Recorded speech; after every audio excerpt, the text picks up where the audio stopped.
You're listening to the Renaissance Men podcast. Listen and subscribe on patreon.com. Now here's your host, Stuart Garrard. Good evening and welcome to episode 69, dudes, of the Renaissance Men podcast. I am your host, Stuart Garrard. Joining me this week are my good brothers Mideon and Seddon. I should have read the notes. Didn't realise it was episode 69. I know. I wasn't mentally prepared for the awesome number that we've hit. Oh, we've got to make it a good one, mate, haven't we? Hey? Yeah. And well, let's hope it's better than what is probably the awful Bill and Ted's remake. But then I'm saying that, I've heard good things about it, but I, for one, am dubious that retouching such movie gold should ever be done this many years later. Mm-hmm. Retouching, touching. Anyway, how are you? How's your week been, mate? Yeah, not too bad. Work. I don't know where it's gone. It only feels like yesterday we were last on here talking about stuff. But you haven't done anything exciting, is the honest truth. Watched a lot, played a bit, but nothing life-changingly exciting. Good to know.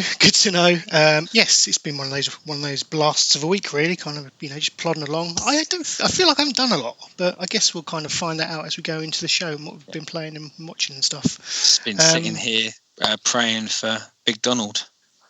Big Don has the corona. Yeah. Yeah.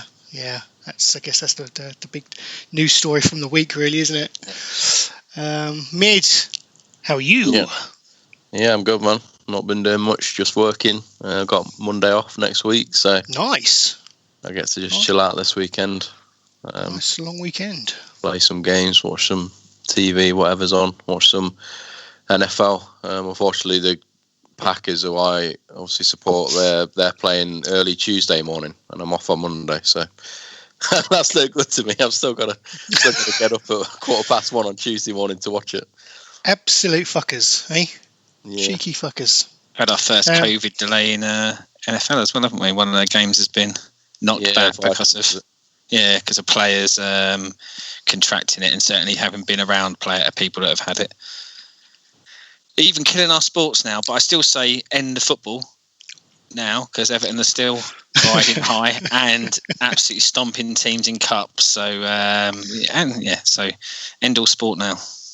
Yes, okay. I'm not sure I would agree with that, but I'd say in that culture have had a fairly good start. A couple of wins and a couple of draws, but they're nowhere near the top of the league. So let's kind of keep it going a bit longer, I say. But there you go. Here we are for another episode of the Renaissance Men podcast. You can support us in the following ways. You can subscribe to and review our show wherever possible. You can follow Renaissance Cast on social media to receive our latest show updates.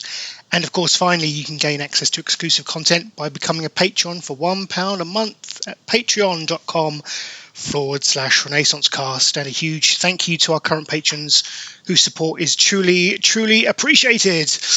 Right, a slight change to the usual schedule, in that we put out a request for some listener questions this week on Facebook, and I thought it'd be nice to start there with, I usually ask you boys the question of what you've been playing and watching this week. I thought we'd bring in a listener question of the week. So, I really should have read the show notes. It's fine. It's I think, like I say in the show notes, if you'd have read them, think of it as an Ask Me Anything. Nice. But with, without the celebrities. It's just us, And this week's question, I chose this because it's our friend from work, Marge Jessup, and it's from her daughters, and I thought that was a nice touch. I thought we'd get them involved, and her bless them, her girls have supplied a couple of questions, which I'll throw out to you. I'm sure they get pocket money, so I'm sure they can become patrons. Well, yes, drop that subtle hint. I like it. Okay, so the first question is, and this is actually quite difficult. I have thought about this. Would you rather have your birthday every day or Christmas every day? What are you thinking? Bang on Christmas for me. Really? I love Christmas. It is my favourite time of the year. I love it. For months building up, I love it. Now, don't get me wrong. Having it every day might make it less special, but give me all the Christmases. Birthdays not so bothered about, but give me all the Christmases. See, that's where I was going. Would it become overkill Christmas overkill. There's only so many times you can hear Michael Bublé play song after song. The answer's his Christmas is album, too many, isn't it, for that? Yeah, well, quite. Yeah. So you got to weigh these things up, then. But birthday like that. What is the only good thing about your birthday? It's that people buy you presents, and you ain't getting that, are you? If your birthday's every day. Whereas Christmas comes with other stuff. Like Christmas comes with the food, the decoration, people in general being a bit less cunty. There's some wonderful stuff that comes with Christmas. Yeah, I do like your kind of blasé view of Christmas. Your like rose-tinted view of Christmas. People still seem to be cunty in my life. I have to say, present company excluded, of course. Less people are cunty. How about that? Okay. Not a blanket. Okay. Yeah. Mid, as somebody like myself who has a birthday close to Christmas, I found this a tough call. Yeah, it's my birthday in a month or so, isn't it? Yeah. Forgot about that. I think subtle. I think my birthday. That's subtle, isn't there? I think my birthday and Christmas is every day anyway. Like now I'm old. Birthday and Christmases don't really mean anything. So I like just every day that you carry on living. Just today, mate. I logged onto the Ubisoft store and spent like 140 quid on the Assassin's Creed Collector's Edition. That's a better present than anyone's going to get me, and it's just a normal day. So I know it's a bit of an aside, but I think that's worth picking up on. Like bless her, missus, in case you listen to it, she does get us great presents. But I would say, like most of the people in my life, I'm with you, Mid. I go, keep the fucking money, because what you've bought me shit, and it's going to go in the spare room. And I'm going to have to take that down the tip at some point. This is a good question, because an actual story is the other day, my girlfriend bought me Spider-Man and Demon Souls for the PS5, and I got her to cancel them, mate. I'm like, well, she got them from Game. I'm like, you spent 70 quid. You spent 70 quid on Demon Souls.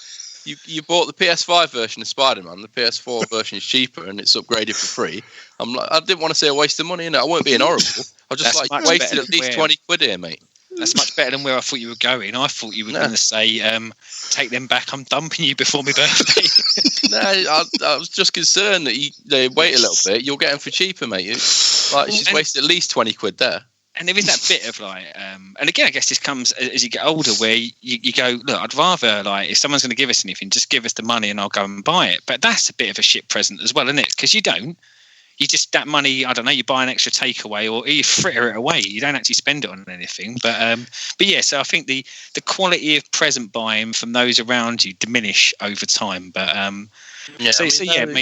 they're all right presents. Spider-Man and Demon Souls, obviously they're all right presents. My birthday's fucking November the 3rd, mate. Yeah. Console ain't out till the 19th, so they're not really good birthday presents, are they? No, true. Although you get the flip side sometimes, which this drives me nuts, is when someone buys you something that you were going to buy on the day it come out, but they get it for you for, let's say, she'd said, oh, I've bought these for you for Christmas. And you go, well, I'm not going to wait a fucking month and a half for them. No, exactly. Yeah, I do that. One day of release. Yeah, that's why people ask me. They're like, "Shall I get you this for Christmas?" I'm like, "No, I would have bought it by then." Yeah, don't bother. Oh, excellent points, I have to say. One thing I would note is, Seddon, most of the took that you get for Christmas tends to come in my house. There is a lot of truth in that. You do end up with. When I said I'm going to make a journey to the tip, I was referring to your house. Yeah. I mean, the thing is, I'm not like one of these people who love clothes and stuff, so I don't buy myself many clothes. So at Christmas, I want the socks, I want the underwear, I want the T-shirts. Yeah, I love all that stuff. That's fine. So I won't buy any of that myself. Cautionary tales, though, like, because same sort of as, but Stu, I think you're pretty much aware of the atrocious underwear that I've been bought in my life. We should probably expand on this. Well, my absolute highlight, and this seen him in every single pair.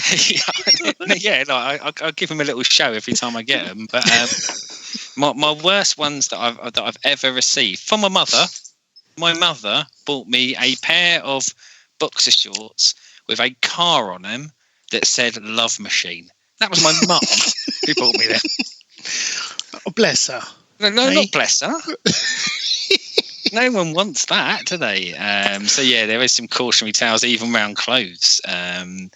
But yeah, I'm still leaning towards Christmas. I just think birthdays is just about one person, whereas I think a lot of people can get behind Christmas. Not everyone, but a lot of people can get behind Christmas and be a bit suppose. Yeah, actually, if I was going to pick one now, thinking about it, would be Christmas because I'd never have to go to work again. Oh, that's a bums off idea as well, isn't it? We've solved it. Yeah, Marge, I hope you're happy with that. We have answered your question. We need to move on. What a beautiful lesson for her children is we pick Christmas because once you leave school, you're going to a drudgery life of work, and we would do anything to avoid that. The second question was, would you rather eat a banana or a pig? Said no, without wishing to answer for you. Obviously, I think you would go banana, being the and I fucking weird hate bananas. Okay. Yeah, but I would eat a banana over a pig because meat is murder. Okay, for moral reasons, you weird motherfucker. Yeah. I'd probably go. Oh, yeah, you'd have to go pig, wouldn't you? Pig, bean, pork, bacon. Pizza and bacon sandwiches are my favourite food, so yeah, it's going to be pig. It doesn't really expand on it, does it? A banana is obviously something you would eat. You wouldn't just eat a pig. Yeah. I think that might be reflective of the age. That's the young. Yeah, I was going to say. That one. But I thought, there is a question there, isn't there, of going, you have to eat a banana with skin on or a live pig. You need to rest it to the ground and eat it raw. If you kept eating a pig, it wouldn't kill you. But apparently, eating bananas does kill you, doesn't it? If you eat loads. It does, yeah. Potassium overload. I don't know what happens to you. Perhaps you get gigantism or something. Turn into the great Carly doing bananas. I think I'd just give up food if that was my only choices, though. If bananas. It was like for the rest of your life, you could only eat bananas or pig products. I think I'd just go, fuck it. I'll just go on a really rapid diet and die very quickly. Go Christian Bale in The Machinist. Yes. Just lose all your weight. So two interesting questions. I think we'll keep this up. We'll post it in the Facebook group. Chuck us your questions and the most interesting, or one we think will get the most laughs or entertainment out of. We shall pick. But by all means, ask us anything. And we'll pretty much answer anything, wouldn't we? I don't think there's probably anything that we wouldn't have a crack at. No. Anyway, let's ask the actual question: is what have you been watching and playing this week, boys? I will kick things off in traditional fashion, and I just wanted to mention Animal Crossing again. It's going to quickly become a weekly occurrence because I'm back into this, and the balls deep in turnips. I am, yes. Quite frankly, I am. I made another cool quarter of a meal in Bells. You may call me a bell end, but it's just good fun. Good fun was had all round. And the Halloween update is now dropped as of yesterday, in fact. So they've added a few new bits and pieces in there, so you can actually buy pumpkins to grow. It's almost turned into a what's that game called? Stardew Valley. In which you can grow crops. They've kind of added little elements of that because you can grow pumpkins and harvest them and make different or craft different. I'm assuming bits of furniture will be available for you to craft with pumpkins. So, what I'm loving about this one is they're kind of just tweaking it as they go along. Whereas the original games kind of just had all this pre-baked in, like certain events and that would unlock as you played the game and as the real-time clock went to an appropriate season or event. But now they're kind of just adding in this DLC at the same appropriate times, but they're also changing little mechanics here and there as well. So it feels like they're freshening it up every time. So I've only really kind of scratched the surface with the new update, but I was hoping when you said Halloween update, I was hoping Michael Myers was Michael in it. Myers. Fuck people up, yeah. Yeah, fucking stab Tom Nook 100 times with a meat cleaver or something. As tempting as that would be, as amazing as that would be, sadly, Nintendo haven't gone that far. I guess the audience of it generally aren't the audiences of Halloween the movie, are they? They probably don't cross over quite as much. I think you'd probably be surprised. Yeah. I think Animal Crossing does have a wide-reaching appeal. I think it's the best-selling game this year, isn't it? Yeah, it's got to be. It is, yeah. I think that is that, and then it's Last of Us 2, and then it's the new Mario 3D collection. Yeah. Have you played that yet? No, it's still sealed. And I've just got it because it goes out of print. It goes out of print next February, doesn't it? So I need to get it. It was an investment, a financial investment. But it would just sit there like Animal Crossing. I should really sell Animal Crossing, so I've not really played it since it came out, and I hate it. So I should just really sell it and get some money back on it. But it just sits there. You should. Oh no, actually, no. Fuck it, play it because it's awesome. Well, that's the thing. Like, I've got no desire to play that game ever until you start talking about it, Stu. Every time you start talking about it, I think I quite fancy playing that. But I know I won't like it, but I've played a shitloads better version of that game. It's called Dragon Quest Builders 2. Oh, fuck off. I must admit, that's on my list to pick up. You know, when we said about getting caught up on games I haven't played this generation, I've forgotten about that, and I added it onto my Amazon wishlist the other day, so I might pick that up after Spider-Man. I thought you'd played that, or was that the first one? No, I played the demo of the first one. I really liked the demo of the first one, and then I think I just dropped out of games for a little while after that, so kind of never really got back to it. But yeah, I think that will be next up on the list. That's pretty much all I've been playing. I've tinkered with other bits and pieces, so Hades and Rocket League, those kind of things, but nothing. It's mostly been a watching week for me. Hades. Which I went on last week, so yeah, I love it. Yeah, it's fantastic. I don't even like games like that, and that's why I was reluctant to buy it. But when I started playing it, I was like, "Oh, this is fucking good." Just controls really well, and the way they tell the story, it expands a little bit the story each time you come back from dying. That's really good. I'm nowhere near near unlocking all. I've not even unlocked all the weapons or anything yet, but it's pretty cool that when you unlock the different weapons, they are really different and all that kind of stuff. Yeah. I mean, I glowed. I gave it glowing praise last week, and you mentioning the story and how that kind of unlocks is one of the big highlights for me as well, Mid. In that, like you say, when you come back to the House of Hades, just little bits of story unlock for you as you come back, and yeah, it's just really well done. Plays amazingly, looks great. It's just a really well-made game. I've not heard a voice line twice yet, and I've been playing it for a while. And each time you pick up one of the weapons, you get a little text voice thing from the gods, don't you? And I've not heard one of those twice yet. And they're sensitive to what you've been doing as well. So if you've just done something and you pick one up, they'll refer to what you've just been doing. Yeah.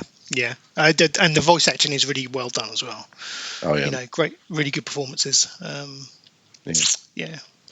I downloaded it on Steam, but you have, haven't you? Yeah, but I haven't got around to teeing it up yet because of other games I've been playing. But yeah, definitely something that I'll have a crack at over the next couple of weeks on the PC. I was thinking about looking at it on PC, but I think the only difference with the Switch one is they've cut the resolution down. I think that's the only difference because they're both 60 frames a second. I think they've cut the resolution down on Switch, so it's just not as crisp. But it looks really good in handheld. It doesn't look so good on the TV. It looks a bit blurry, but in handheld, it looks really good. Yeah, the only. I mean, my preferred place to play it is on the TV, only because I've got my my Pro controller and it just feels so much nicer than the fucking Joy-Cons. But yeah, that's just a small personal preference, isn't it? At the end of the day, but yeah, it does look great on the small screen as well. But yeah, fantastic game. I think that's all I've been playing this week. Can't think of anything else. Loving Rocket League again. Back into that. So that's just kind of that's one of those games you can just chuck on a podcast and just play around with. And yeah, it doesn't really take. It's not a particularly taxing game. It's just something you can switch off to, really. And I kind of like that. When you've had a heavy week at work or something like that, then just having a game where you can almost switch off and play it, just you're not really having to concentrate on it at all. You can just zone out and use your instincts almost. It's just nice. But a few of us were talking about that sort of thing at work this week, and we said it's almost that some evenings when you finish work, you just don't want to take on anything new or anything kind of necessarily challenging. You just want to go into a comfort zone, and in that comfort zone, like for you, obviously it's Rocket League at the moment, and for me, I've said before, it's quite often a game like Hearthstone, and you you're almost like a zombie doing something. You're enjoying it, but you're not having to challenge yourself. And I think there is a real good case for finding sort of entertainment, be it a TV show or be it a game that you can kind of just drift off to and not feel like it's taxing your brain too much. I've had quite a bit of that this week because TV wise, I was watching. It's Your Fault I'm Fat. I've not heard of this, but yeah. It's on. I think it's on 5-star. I think. How the fuck did you end up on 5-star? Well, the way the Skybox works is they almost recommend you stuff from other things you've watched. And for some reason, it's probably, God, what does this say about me and Amanda's TV habits? But that popped up, so we gave it a go. Thought, okay, we might pick up some tips. We're both doing Slimming World. What? How to make each other fatter? It's your fault I'm fat. Well, this is the premise of the show. It's basically teenagers having a go at their mums and dads because they've allegedly forced them into becoming like 20 stone. As a concept, it's bizarre. Exactly. You put it in your mouth, it's your fault. Fuck off. Such a bad tell for so many situations. Actually, yeah, good point. But yeah, that it's that kind of mindless TV that sometimes you need to switch off to. Don't get me wrong, I wasn't kind of taking any of it in, but alas, it's what was needed this week. I think it's like I say about it. I think it's why Love Island goes on our TV a lot, and not for me, but I think for Andrea, that's kind of her equivalent of going, here are a load of vapid twats that are just going to make knobs of themselves, but this is really easy watching, and if anything, probably makes you feel a bit better about your life that you're not these human beings. Yeah, just like It's Your Fault I'm Fat. Yeah. It serves the same purpose. Yeah. But yeah, gaming wise, that was pretty much me done. I did want to just bring up, it's the clocks have turned around into October, which means we do get some free games on the various services out and about. I thought this would be a good service for our listeners. If you are a subscriber to PlayStation Plus or Games with Gold or, heaven forbid, Stadia Pro, then you do have access to free games. People might not know this or might not know that these services are out there. So for your monthly fee with PlayStation Plus, this month you're getting, how do I pronounce this? Is it just Vampire? Was it Vampire? It's Vampire. Yeah. Vampire. Okay. So you're getting Vampire and Need for Speed Payback. Vampire is one of those games that, like when it came out on PC, I was quite interested to have a crack at it, but I just didn't for whatever reason. So yeah, I'll probably have a go at that. A Need for Speed, I don't know. I can't remember the last time I played a Need for Speed game. I couldn't even tell you which one this was, to be honest. It could be about 2 generations ago at this point, because it was just a franchise that never really clicked with us too much. Games of Gold, it has very much a Halloween theme to it. Being October, you're getting, Slayaway Camp, Butcher's Cut, never heard of it. Maid of Sker, never heard of that. Costume Quest, heard of that. It's fantastic, Costume Quest. Is it? Yeah, really good fun. It's always looked kind of like a game I would like to play. Yes, it doesn't. It's quite short. It doesn't overstay its welcome. Yeah. I don't know about the second one. I've not played that. That Maid of whatever you said there. That does look good. I saw some screenshots of that. It looks kind of creepy, doesn't it? That Maid game. I've never heard of it either, but the screenshots do look quite good. And finally, on Games of Gold, you get Sphinx and the Cursed Mummy. I don't know if any of those are, Xbox or 360 backwards compatibility. Yeah, they all play on whatever Xbox you've got. Yeah. That's their thing nowadays. And on Stadia Pro, you get Celeste, Human Fall Flat, Jotun or Jotun. I don't know. Jotun. Yeah. Jotun, Lara Croft and the Temple of Osiris, Dead by Daylight, and the super hot expansion Mind Control Delete. So yeah, some good stuff on Stadia Pro, I would say. But yeah, it's okay, but I don't. Some of they're not really games that you would want on a streaming platform. I mean, the point of a streaming platform is so you don't have to pay like 500 quid for a console or a grand for a PC. So less you can play on a potato, mate. It's not really the kind of game that you want on a streaming platform, is it? I mean, it's all right, yeah, but you know, it's not. That's not what a streaming platform's for. Yeah, no, it's a great point. It is a great point. It doesn't feel like it's with a lot of these games. It doesn't feel like it's playing to its strengths. That being, you know, they had an announcement of a new Chromecast, didn't they? And Stadia's not supported on it. So oh, mate, don't get me started. Shows how much they actually care about it.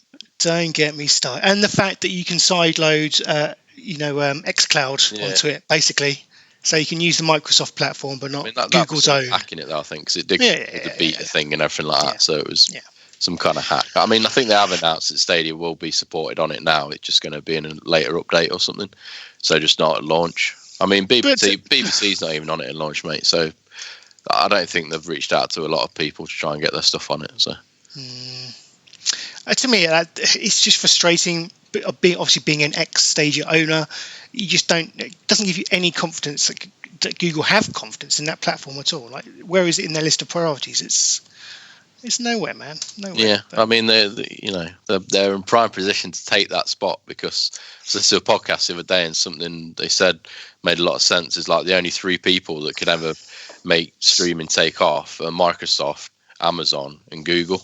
Well, Google's fucked their one up, so I think it's down to Amazon. I think Microsoft have made the most progress actually in it. So, but Amazon have only just released their thing, so it's going to be interesting to see what they do. Yeah, we spoke about Luna last week, and it will be interesting where that goes. I like the idea of the channels for publishers. You know, they could. It feels more like whereas Stadia is a platform for people to develop for. Luna just feels like it is like a Netflix. You know, you just chuck your content up on there for people to play. You know, I've called it a while back now, and it's definitely happening soon. That with Game Pass, there's going to be extra subscriptions for different publishers. Like EA are setting themselves up to have their premium EA on there for an extra £10 a month or whatever, and Ubisoft will probably follow suit. So. You know, everyone's saying Game Pass is a really good deal. When you start adding a £10 on for each publisher, it's not going to be that good of a deal. And again, when those publishers start pulling their games back from the standard service because they want to put it on their premium, it will start impacting it. But I'm with you guys. I think Amazon. I mean, we said it last week, didn't we? I'm really interested to see what they do in the market. I mean, when Google first floated this, I was a bit of Google tend to really back their stuff and tend to make successes of it, and we saw that that's probably not going to be the case. But Amazon, same sort of pedigree, and I think they'll give it certainly a good crack. Hopefully, I mean, the price point was listed as relatively low as well, wasn't it? So the price to the barrier to entry is not really there. So good luck to them. I think the thing with Amazon, I think it'll not do very well at first because it's like £6 a month or whatever, and an extra £10 for Ubisoft. But I think when they get rid of their base model £6 a month and just bundle it in with Amazon Prime, that's when it's going to take off. Yeah, that'll be the kicker, won't it? They're not doing that straight away, which is what I thought they would have done. They're trying their luck with more money, but I don't think that's going to take off. Yeah, interesting times. You know, I love the concept of cloud gaming. I just wish someone would fucking do it properly, but there you go. We'll wait and see. I guess the closest we've got, you're right, Mid, is Microsoft at the moment. They seem to have kind of got their head around or managed to find a way of providing that service in a way that but it's like I say, there's going to be extra for different publishers, and I think even their own base thing will be a base thing. I think it's going to be tiered soon. You can't spend 7.5 billion on a company, mate, and offer it for free every time. It's not happening. They're going to start charging for more stuff soon. It's inevitable, so they're not going to make any money. Yes, indeed. Okay, what I will move... Seddon, do you want to talk about host now, or shall we kind of wait? I'm happy to wait until your section for that. I would do host now if you want me. Let's I'm quite happy to talk about host. So after having Midge on last week, bless him, for a brief moment, he was rattling through loads of recommendations for Shudder. You know, the online horror based streaming service. So I gave it a go. he was raving about Host. So I got a 7-day free pass on Shudder, and we watched Host last weekend. And quite frankly, I loved it. I thought it was absolutely brilliant. I am absolutely with you. I thought it was great. Absolutely great. Did you watch it with Amanda? I did. I watched it with my mother. Yes. So it was a slightly different watching experience. I bless her. She doesn't know how to download podcasts, so I can be brutal here. I'd gone around her house and I was a bit bored. She was chatting away about something I wasn't interested in, so I thought, I'll sign up for Shudder and watch a horror movie. That'll keep her quiet. And slightly less horrific. Do you know what? If there's any review I can give it, she likes it and all. Like, really? My mum was like getting right into it. But yeah, no, really, really good.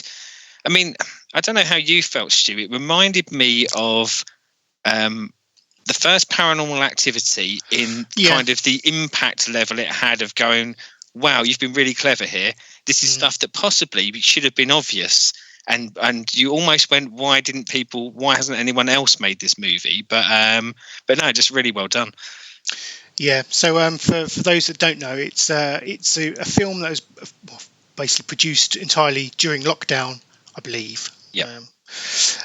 Directed by Rob Savage, Macho Man Rob Savage.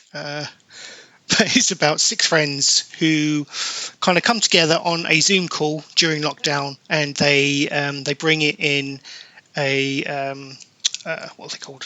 A psychic? No, yeah. Like a, I thought it was a psychic, but yeah, okay. To perform a séance, and one of the girls basically makes up a story during the séance, takes the piss a little bit, and that basically lets in a demon entity to kind of scare the living shit out of both them and the viewer, and it was great. Just kind of like Seddon said, it was so simple. You know, like you say, it's like an idea that this is just an amazingly simple idea where I can't believe no one has thought of it before. You know, just the way that they use like some really clever techniques, like using the backgrounds as part of the storyline, and just kind of stuff that had to become the norm during lockdown whilst doing Zoom calls.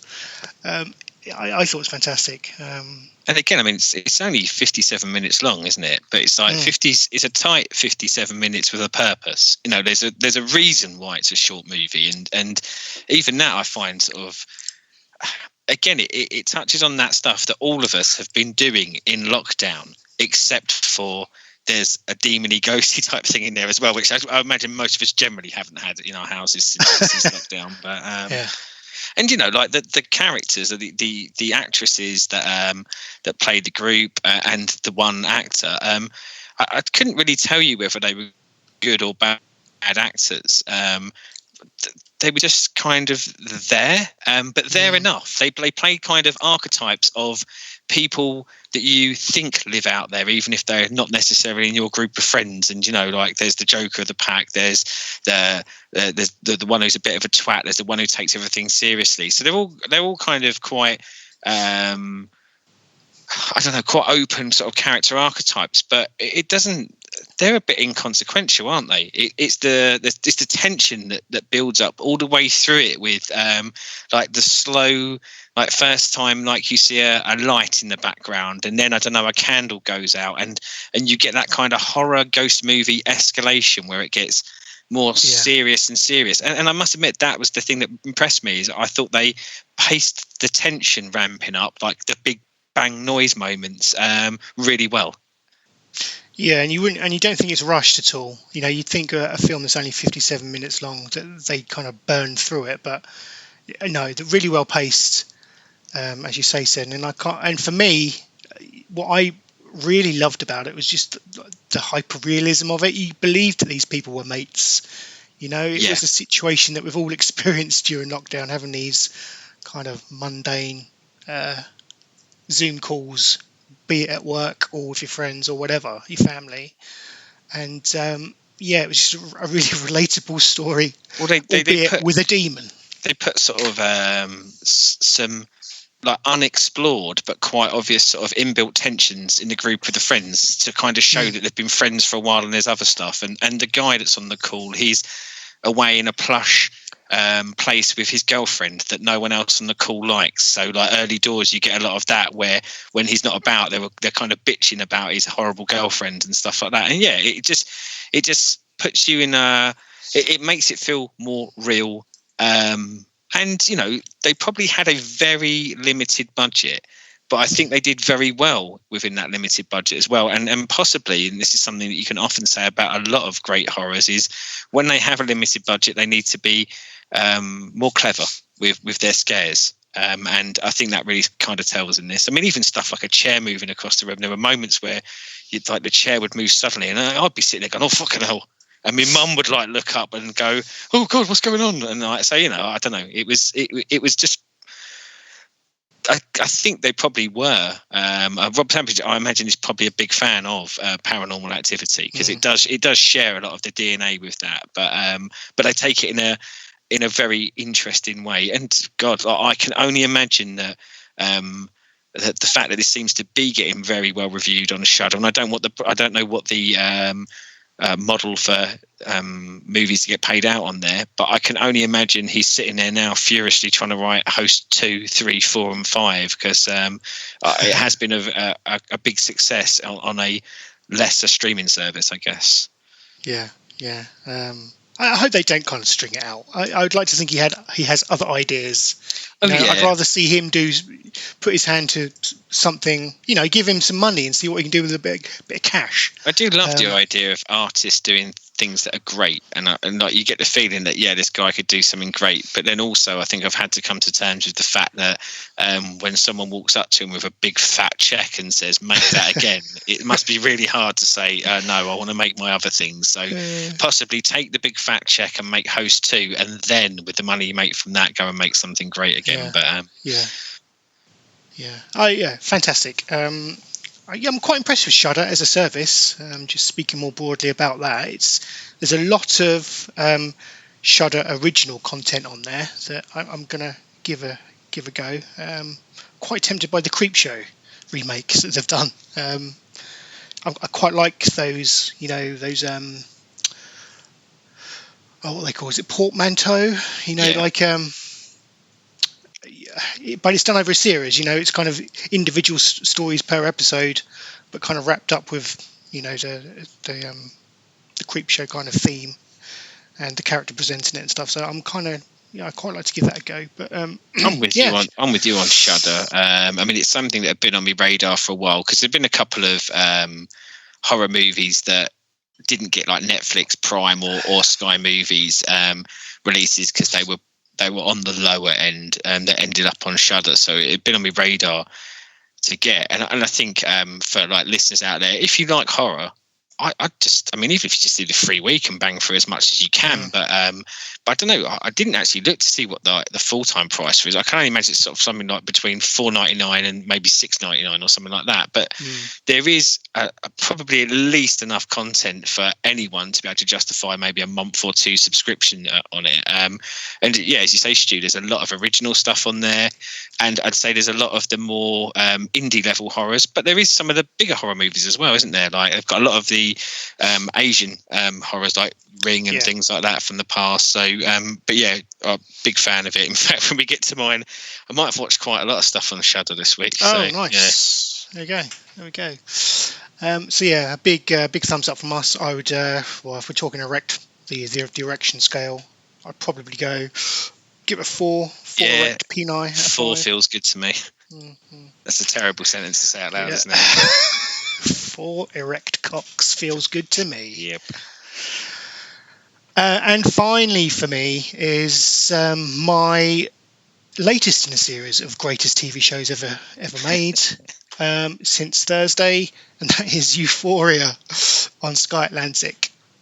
Now, to be fair, this is I've blasted through 5 episodes of this 8-episode series, so for me that's quite good. I've already binned off Lovecraft Country, and I binned off Twilight Zone, so the fact I've still stuck with it should speak volumes, to be honest. And this is I guess I would call it a teen drama. set in the US. It's starring Zendaya, who did win an Emmy for a performance in this fairly recently.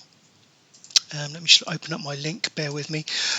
And it's about Zendaya plays Rue, who is a teen who's is a recovering, she's a drug addict who's kind of returning back to her hometown after a period of what's the word? Fucking hell, rehab. That's it. So she's kind of trying to fight that demon, not particularly successfully, and then she ends up in a friendship with a character called what is her name? Jules, who is a transgender girl who has also recently moved into town, and it's a story about their blossoming relationship and how they're dealing with life in and around school, and kind of just various different issues that one would expect little teen girls to kind of have to be going through. It's not for the faint of heart. There's plenty of sex in there. It's a particularly raunchy show, but it's fantastic. Zendaya is awesome in it. She's her Emmy was clearly well deserved because she puts in a great performance. The best thing I've seen her in, better than Spider-Man or any of the Disney TV shows she's done. But yeah, it's a fantastic show. Quite liked her in Spider-Man. That's the only thing I've seen her in, and I thought she actually stood out quite well in Spider-Man. I thought she played a very interesting character in that. But this wasn't anything I'd heard of until you said about it. But it's HBO in America, isn't it? And it is. HBO have obviously a wonderful history of making some amazing TV shows. So it'll be a bit down the list, but I'll definitely stick it on the list to try and catch at some point. It's very, the style of it is very distinctive. They've kind of gone with a very trippy style. I'd coin it as, I guess, trying to reference some of the drug taking and kind of bring that into how they've filmed it. There's a lot of unique shots and stuff like that. The score is fantastic. I think it was done by Labyrinth, actually. Yes. Double check. Yeah, I'm sure I saw it on the Wikipedia. Yeah, composed by Labyrinth. He has obviously got something to do with the soundtrack, and I think he won Emmys for that as well. So yes, I haven't completed it, but it's a show it's very gritty. It could be. You could label it a bit kind of overly stylized and maybe glamorizing drug use a little bit, but I haven't seen the full run of the show, so I'm hoping that I can't expect there's going to be a happy ending to this. It feels like it's kind of heading to this big old crescendo where people's lives are just going to fall off a cliff kind of thing. It's not going to have a happy ending, like I say, but yeah, if you like your kind of teen melodrama, then give it a go. It's fantastically acted, well shot, and thoroughly compelling, really. The fact I watched 5 episodes out of 8 is a miracle. High praise. It is high praise. So I'll hopefully polish that off this week. And that's on pretty much Sky Atlantic, is it? It is, yeah.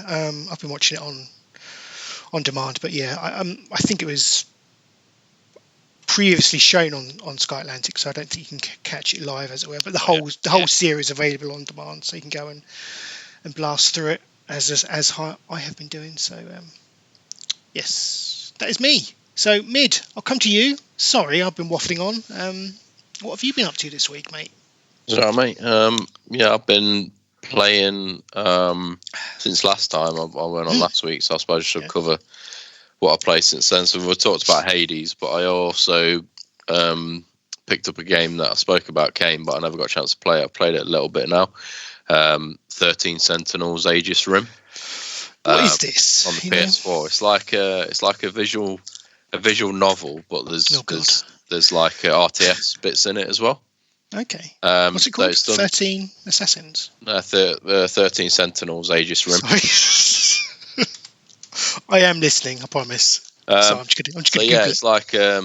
It's like the story is like a visual novel. So you go around having conversations with people, getting these conversation strands, and then you can use those conversation strands with other bits of the conversations with other characters to like unlock other bits.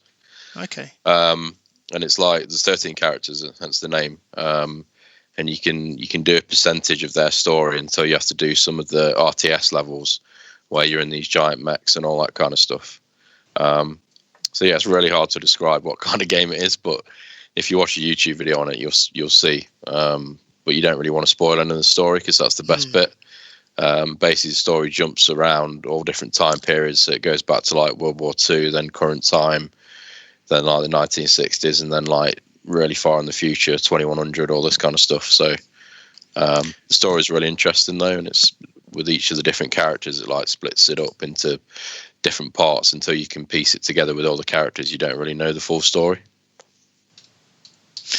Do you know what it sounds like? And I'm trying to remember the fucking name of it. I have it on my PS4. Danganronpa. That's it. Yeah, it's a bit like that. Yeah. Yeah. With visual novel elements, kind of the base, and then you got like a turn-based, game on top of that as well. Those two kind of styles. So they just leave you to do it how you want it. So I have read that you can get like walled off, so you could do all the visual novel bits, but then there's bits where you need to do the strategy bits to progress, because it just leaves you to do it. So it's not like you click on something, do the visual novel bit, and then it takes you to the RTS bit or anything like that. It just leaves you to do whatever you want, so you can go away and do 50 RTS levels if you want, or you can go and do all the visual novel stuff all at once if you want. But eventually you do have to do it all to get to the ending. I've only played it for about 4 hours, and interestingly, when I did get it a few weeks ago, I got it like 4 days early or something, and I was playing it and I was thinking, I can't see no option here for English voices, so I'm just playing it with the Japanese voices and the subtitles, and then I read online that there's going to be a patch on release day for the English voice actors. So I played it for about an hour and a half with the Japanese one, and then I played with English voices. The voice acting is really good, whether it's English or Japanese, so that's really good.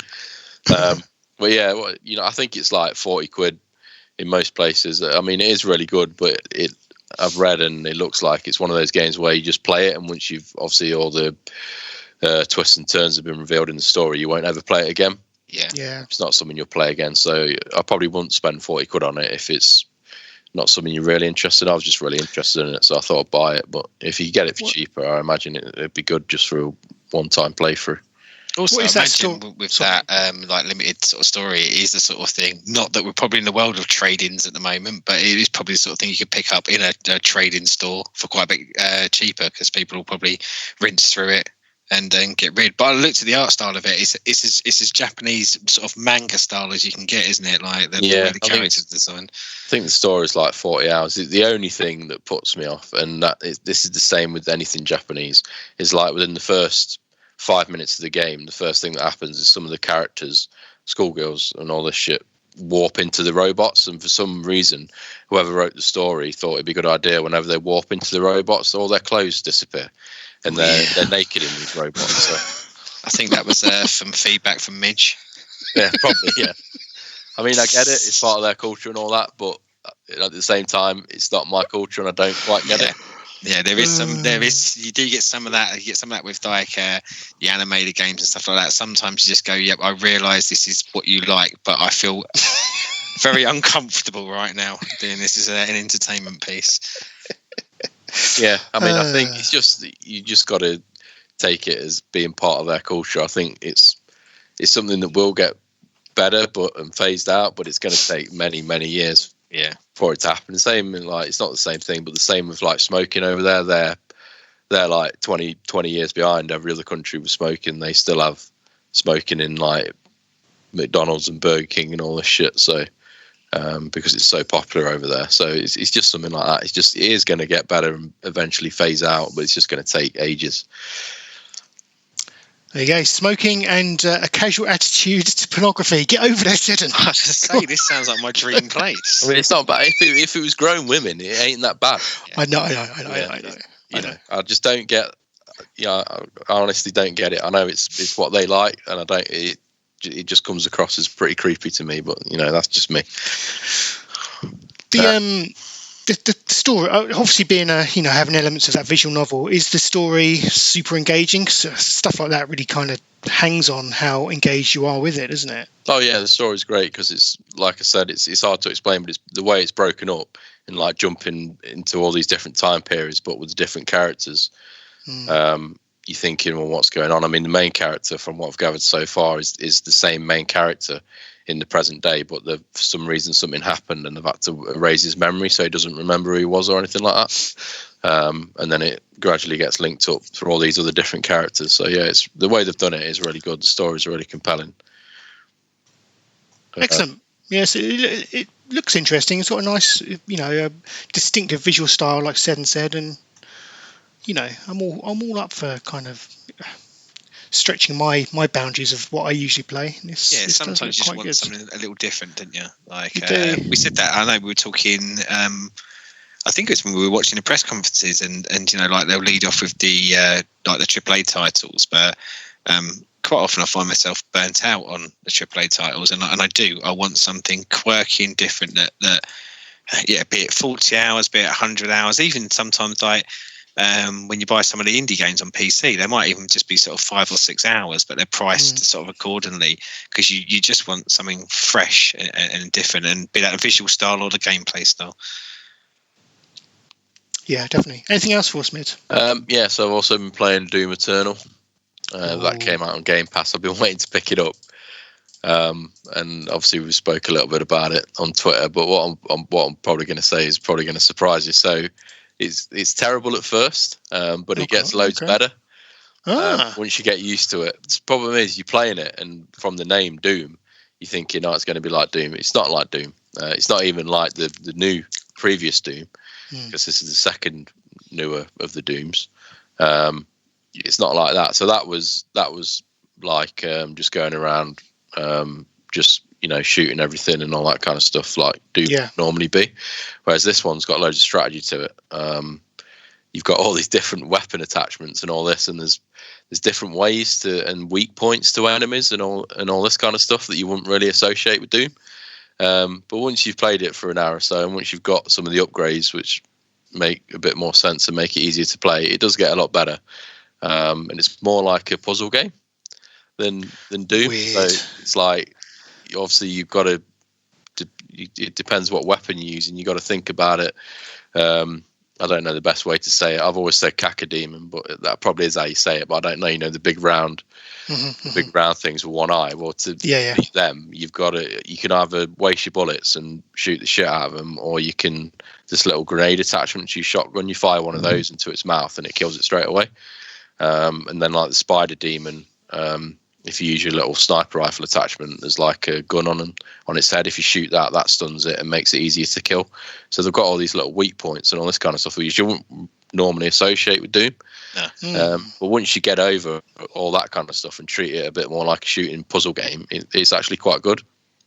That's really interesting. That's kind of sold me a little bit. Yeah, as I say, it's piqued my interest. Did you say it's on Game Pass at the moment? Yeah, it's on Game. It came out yesterday on Game Pass. Yeah.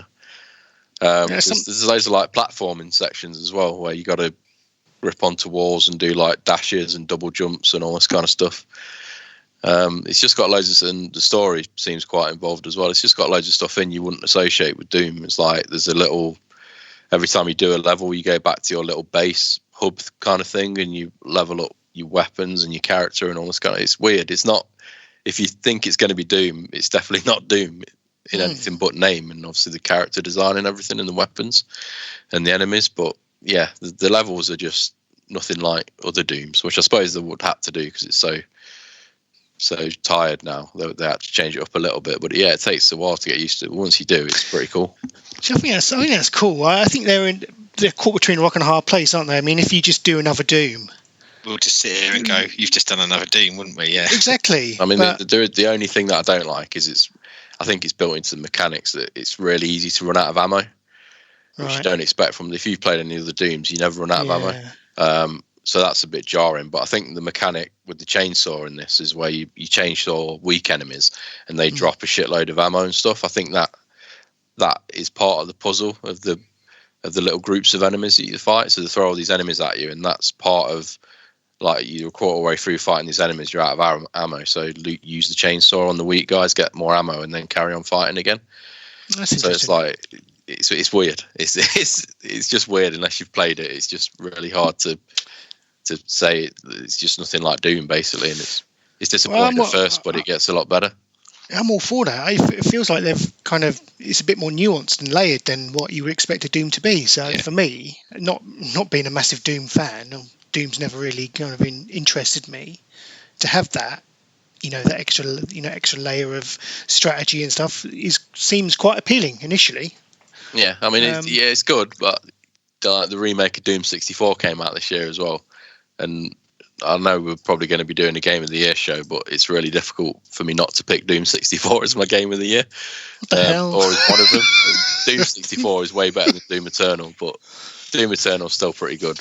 I mean, Doom 64 is like the best version of old Doom you could ever play. And it's just mindless fun. And that's why I like it so much. But Doom Eternal, you've got to actually think about what you're doing.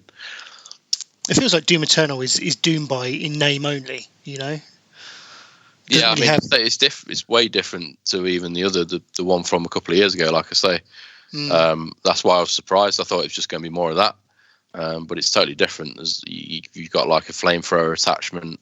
You can do, obviously from the last one, you can do the glory kills where they start flashing, and then you can do like a kill move on them. Well, even that is used now to charge up like this mega punch that you can do, and all. There's so much strategy to it. It's unreal. That sounds cool. Just don't go in. If anyone's expecting Doom, just don't expect Doom. yeah, it's not Doom as we know it. Okay, cool. What else you been playing? That's all I've been playing. Watching. I don't know when we're going to talk about wrestling, but I've watched a little bit of wrestling. Go for it now, mate, if you want. Not watched AEW this week. I don't know if any of you guys have. Yes. I'm waiting for NWA to come back, I must admit. Oh, yeah, there was some NWA. I think they've just bought out some trading cards I saw on Twitter. Have they? So don't look at those. But yeah. Oh, God. That's his PS5 gone. Yeah. I saw them. They're not very good because they're cartoon kind of trading cards. They're not the actual portraits of the characters. They're like cartoon versions of them. But there's a mega rare big Trev. So get your money out, get your wallet out, mate. Yeah, so AEW looked good. I looked at the highlights and that. I think they announced that tournament, didn't they, for the number one contender? Yeah, and I think so far it's I'm pretty sure it was only 3 of the contestants announced. But yeah, I liked it. It was a decent idea. Yeah, it's a good idea to get the old Hangman Kenny final, obviously. Yeah, that's what it felt like to me. Well, but again, I mean, I think they'll probably use it as well by the looks of it to flood that 8 with some of the younger talents like the Jungle Boys to get them into some high profile matches against some like the Kenny Omegas. So I think we'll see some good matchups in it. Yeah, I guess in G1 time as well, like it gives them something. It can't be anything G1-esque, but it gives them a little sort of tournament maybe to put themselves on the radar for people who want to see 20-minute matches on their show. But yeah, I thought it's strange, isn't it? It's a bit of a strange wrestling trope of so the tournament is to crown kind of the number one contender, but at the same sort of time you'll randomly have sort of title matches where someone just says, I don't like you, and they become number one contenders. So you go, well, why would I fight in a tournament? I could just come out and twat him with something. But that's where you kind of suspend your disbelief for it. But yeah, I'm a big fan of a tournament. Some of my favourite moments of wrestling have been, 8 lads kind of matching up against each other. Like King of the Ring used to be one of the ones that I used to love. And I'm all for them bringing back more tournaments. Yeah, I like the tournament idea, but for AEW, it's weird because they've got the ranking system. Yeah. But yeah, the tournament is going to be good because obviously the backstory of Hangman and Kenny. It's got all that behind it, so yeah, I think it's going to be really good. Obviously, I think Kenny's going to win and beat Moxley for the AEW Championship, like we said months ago. That was been planned forever, I think. But yeah, I've not really mentioned G1. I've watched like some of the first night, and that's all I've watched. I haven't had time to watch it as much as I want to watch it. Apparently, the best match so far is another follow-up to a match earlier in the year, which is one of my best matches that I went on about, was Will Ospreay versus Shingo Takagi. Apparently, that is the best match of the tournament so far, so I'll probably catch up on that one at least, just to watch it. Obviously, we had a pay-per-view since we last did the podcast. Is that right? And it was good. Yeah, I thought it was okay. I didn't agree with starting with in my opinion, the best match on the card, but yeah, I mean, you know, the ladder match was great. When Sammy was bumping around like a maniac. I turned around to my girlfriend and I said, "Well, he's obviously winning it then." I'm like, he wouldn't be bumping around like that if he wasn't winning the match. That's the thing, going into it, like, we did I did my predictions thing for it, and I didn't think he was winning it. But yeah, a couple of minutes into the match, I was a few of going, I was really kind of pulling things. So it's like, yes, they're going to give him the win here, and ultimately, I think it's the right decision. But yeah, I thought it was a cracking match. I mean, whenever they do ladder matches, they really do. And this one had some perilous moments. There were really some moments where I was going, oh, fucking hell, that is going to hurt badly tomorrow, and you're lucky it doesn't hurt even worse now. But yeah, I thought they put on a great showing for that. Yeah, the women's matches I don't think were great. No, I mean, they were kind of killed a bit by, well, at least one of them killed by people not being able to do their matches, which I presume is for coronavirus reasons. But yeah, you had to have Asuka lost in for a second match of the evening, didn't you? So I imagine that impacted how they booked the first match. Yeah, and they're saying that the next pay-per-view, Hell in a Cell, the main event is Sasha and Bayley for Hell in a Cell. The championship match, I don't know what it is with Orton in these long matches, but I don't know. It was a bit boring, the ambulance match, I thought. It was very. It reminded me of the Mania Edge match. And I know that one was an ambulance, but with that kind of long, drawn out, lethargic Orton way of walking slowly backwards and forwards on top of a vehicle, and it felt underwhelming for what I thought coming into it was going to be the payoff for the feud, but I'm no longer sure with WWE because they seem to want to book 17 matches of the same over and over again. But yeah, I'm with you. Boring. I don't think it's the payoff, is it? Because of what happened on Raw. Yeah, that's my worry. I think it's going to carry on. I didn't like the way that obviously the legends interfered with the match and attacked Randy Orton throughout. So yeah, and then obviously at the very end, I thought, like, Drew giving him the punt and then him just being normal on Raw the very next night made Drew look a bit weak, and obviously having the help during the match. But yeah, I thought Drew was going to lose that one anyway. I didn't think Randy Orton would lose 3 in a row, but no. It's 2020 Randy Orton, so he's losing 3 in a row. So we talk about the Legends Lounge for a second. There's this strange room backstage where the strangest collection of legends hangs out. Just play cards. Just playing cards. Yeah. Ric Flair and Big Show, they're not friends. You can't hide from Sam Fisher, man. Wherever you hide, Sam Fisher's going to find you. It's just a bizarre, I don't know, just the concept of this room where they just put like the punch drunk wrestlers in just to. I like the idea though that because I kind of hope this is how my career turns out. Is at some point I'm considered a legend and they just pay me to come in and go and sit in a room and play cards for 3 hours. And then someone turns the light off. Yeah, it's like that episode of The Simpsons where Homer is charged with collecting or looking after a bee in a jar, just get him out of the way. Yeah, kind of felt like that. Right, Rick, just go in there, here's some cards, just don't cause any trouble, or don't harass anyone. And I think my favourite moment of when the light did come back on was the pose that Shawn Michaels was in, strewn over those chairs, and he still had his hat on. Obviously, he didn't want to expose his bald head, so he still had his hat on, and he looked strewn over that chair like he'd been in the rape scene out of Pulp Fiction or something. In good news, he'd made a total recovery by NXT though, so he's right. Yeah, totally fine. The main event was obviously Roman Reigns with his. He was supposed to have new music. Whether he's still going to get new music, I don't know. But with his new look, which is basically just him without his top on. Yeah. The match was too long. I thought. I thought they could cut it down a little bit, but the end was very good. Yeah, the angle was much better than the match wasn't it? Yeah. Yeah, the storytelling was very good at the end. Obviously, I thought his brother was going to come out and turn heel on him. I still think the plan is for those two to obviously join with Roman in a faction, I imagine. I'd hope so.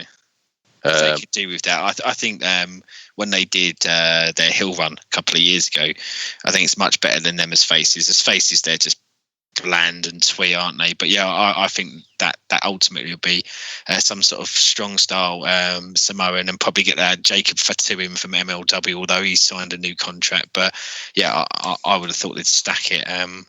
But yeah, I was with you. I thought the angle really, the peril that they kind of put the family member in paid off for this. I mean, sometimes in wrestling it can come across very, very weak, like the throw the towel in moment, but they did it well. And Reigns is actually compelling, isn't he? For the first time, he's doing well. I mean, obviously he's building up to The Rock at WrestleMania, so he's got to do well. I imagine he's going to beat The Rock at WrestleMania as well. So we'll just have to wait and see. But yeah, that's obviously what they're trying to build up for. It's hard not to be smug, though, isn't it? And sit there and go, like, but way before I was on the podcast, I remember like years ago, you guys talking about it, and we've all talked about it offline, of going, like, it just doesn't work as the mega baby face. You're going to have to turn him heel, and they just fought it for so long, and now they've done it. It is the best he has been, and I think you give him that heel run, however long it is, and then you turn him babyface again, and I think the crowd will come with you next time. But easy. Yeah. I think the only problem they got at the minute is obviously the draft's coming up, so they might draft him to Raw. Yeah, which will totally kill him, because Raw's terrible, man. Raw's dreadful. It's SmackDown. It's like night and day. I watched the highlights of it this week, as that's about all I can ever stomach. And the only highlight I had of the highlights is that I didn't have to see Retribution or Raw Underground. And when I'm saying it was only barely watchable as highlights because they took out the two shittest bits, that's not a good review for a show, is it? I mean, I think Raw Underground's gone in it. I think they've scrapped it. Good.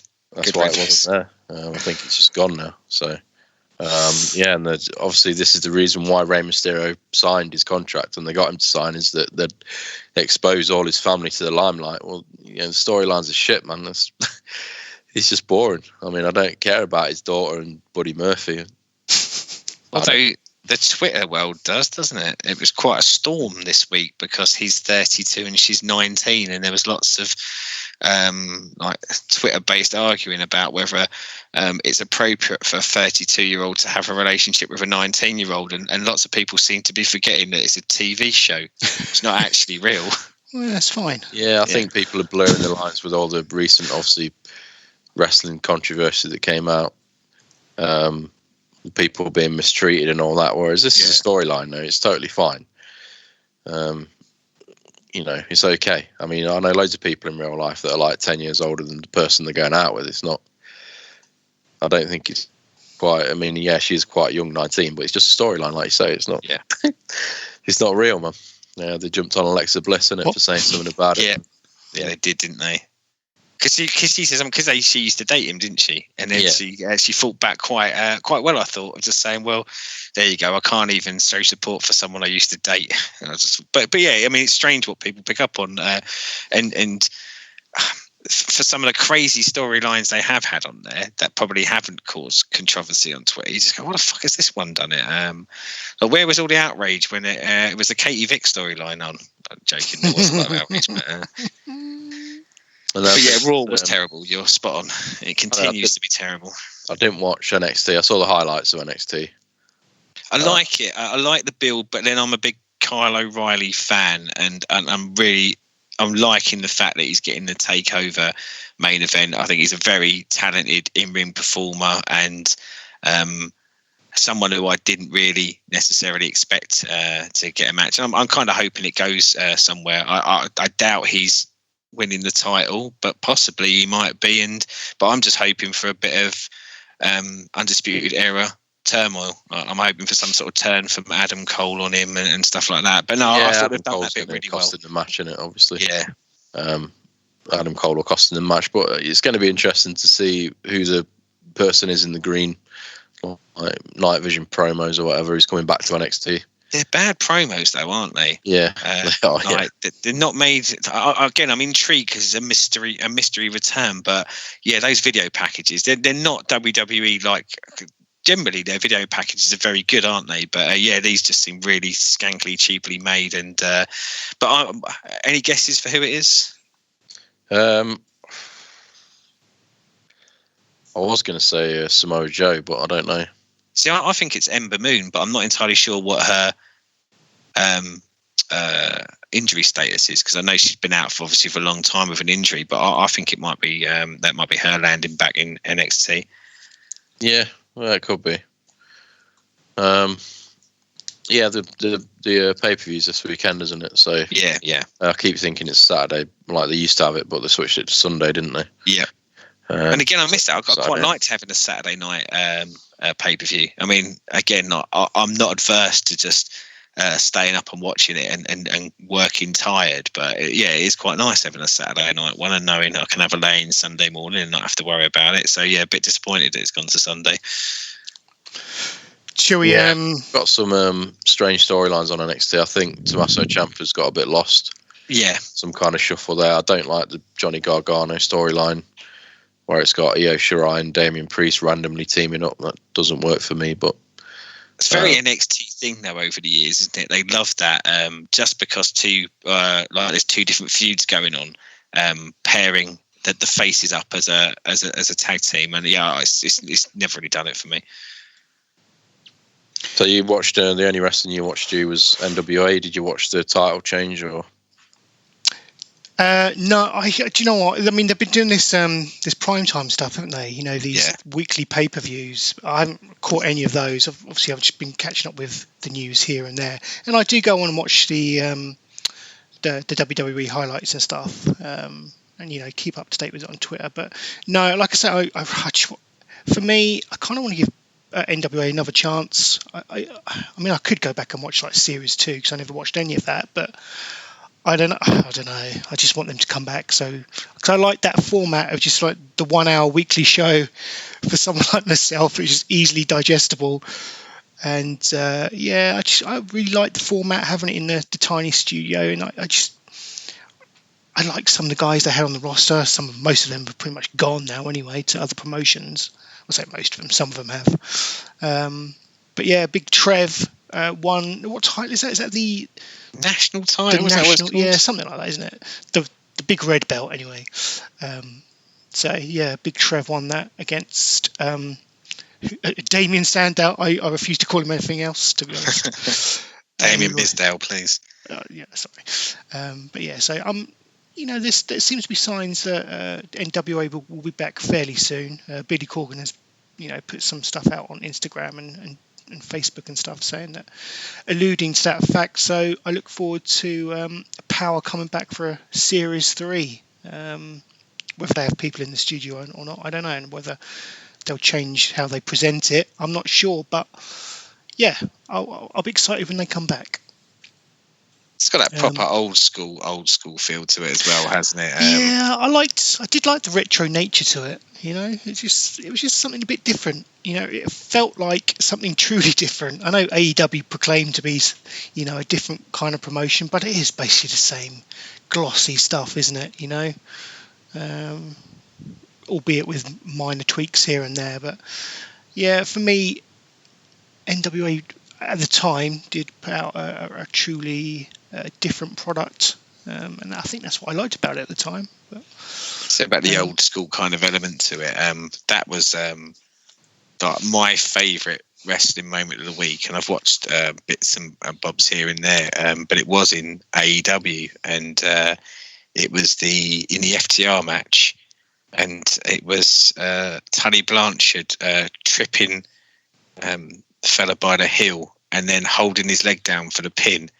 And I was just watching it and just thinking, fuck, that's like Bobby Heenan from the mid 80s, early 90s. And I just loved it. It just had such a nostalgia flavour for me of going, we don't see that sort of stuff done in that way anymore. They've continued to have heel managers over the years, but I don't know, like interference is a lot more just get up on the apron for distraction and stuff like that. But I just love that kind of sneaky fucker when the ref's not looking, trip them and hold their leg down and stuff like that. Yeah. And there are times where, yes, I will watch NWA when it comes back, because I just want that. We were saying about games earlier. Sometimes I just want that different flavour. I want something that little bit different, maybe a bit from a simpler time, where the good guys are the good guys and the bad guys are the bad guys, and you know, that boo and yay element to it. But yeah, you wouldn't want it all the time though. And I think you're right about that hour long. I think if you tried to stretch that over 2-3 hours a week, I think it potentially would struggle a bit, wouldn't it? But I think so. I think it's a good point you make there about kind of wrestling. Really, I mean, for me, wrestling does scratch an itch. The nostalgia of wrestling is kind of what brings me back every time. Whether it's seeing, perhaps that's why they always bring back these old stars, because they know, the people that run these companies, they know. Like a lot of the time, they're kind of feeding on our nostalgia for a wrestling of yore. Worries me though is that if you don't build stars though in 20 years time, all those people we're nostalgic for will be dead. And where does the audience get their nostalgia from? They'll go, oh fucking hell, here's that prick I hated 20 years ago, and you've put him on my telly again. But there's probably a lot of truth in that. It's probably happening right now. Most of those people we did love back in the late 80s, early to mid 90s are dying. I just can't imagine it. That's why we hate it. Well, I know Benj is obviously too young, but say Benj had 10 years on him and he was watching wrestling with you. I can't imagine when he gets to his mid 30s, he'll be popping for the Baron Corbin coming out at WrestleMania or something like that. Yeah, that's probably very true, very true. But we love wrestling, don't we? And we've said on many weeks, we keep coming back for it. Regardless of how shit it is, there is just that glimmer of light in the future that it might just come back and be good again, playing on that nostalgia. Well, we said about I can't even remember what pissing pay-per-view it was last week for WWE, but saying it was a good one. And the thing is, I think doing one good one every now and again will probably get a lot of fans to watch the next 4 or 5, and they could be absolutely shitballs, but they kind of they can live off one good one out of 10 probably. Because you just think, there'll be another good one soon. Yeah, that's a good enough ratio for me. Yeah. Yeah. 1 out of 10 ain't bad. Yeah. Anything else on wrestling we want to mention? Do we want to mention the T-Bar tweet of the week? He's had quite a few zingers this week. He used to exist, didn't he? Now he's not on telly. He's dead to me. A particular favourite when he was talking about Eric Bischoff. I don't think Eric's a particular fan of Retribution. To which T-Bar tweeted that he, something along the lines of, I heard that Eric Bischoff doesn't like us, but he mentioned it on his podcast, so it never took place or something. Yeah. Nobody was listening. What was the other thing he said? He said, Eric, you're one of my heroes. We also want to destroy a multi-million pound company. Yeah. So, bless him. T-Bar. Who is that guy? I don't. That's Dominic. Dijakovic. Right. So it was in NXT. Had a lot of fights with Keith Lee, and he's a big lad, so Vince will like him. But very talented wrestler. But then they put him in a stupid mask and gave him weird makeup behind it, and a name like T-Bar. So shame. Good career. Glad your Twitter game is strong. Oh dear. Okay, if we are happy with taking a break here, we should do exactly that. Have you got anything else to add to the wrestling mid? No, that's it. Happy days. Right, we'll take a comfort break at this point, and when we return, Seddon will take us home. Not literally, not shove us in the back of a boot and drive us. I can't drive, so that'd be useless. I'll just put you in the boot and leave you there. Either way, join us after this. Subscribe on patreon.com/RenaissanceCast or perish.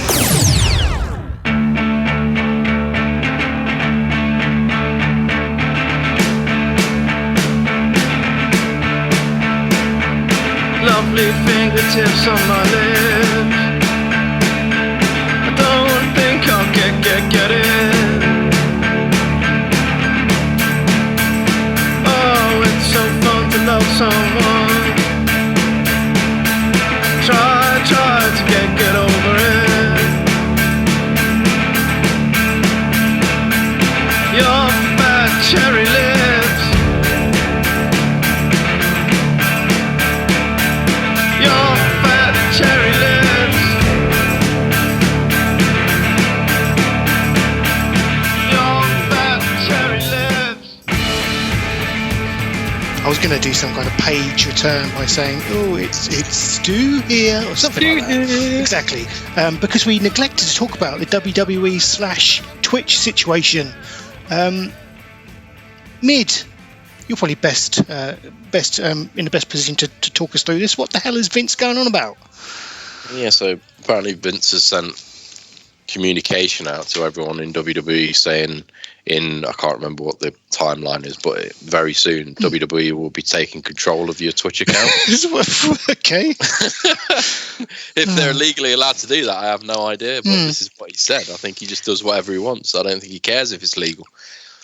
He just said, yeah, we're going to be taking control of your Twitch accounts, and we're taking some of the profit from your Twitch account, and since we control it, we know how much you earn from your account after we've took our bit, and whatever it is left that you earn now goes towards your WWE contract as like your bottom line earning. So, you know, it goes towards your base pay now, whatever you earn on Twitch.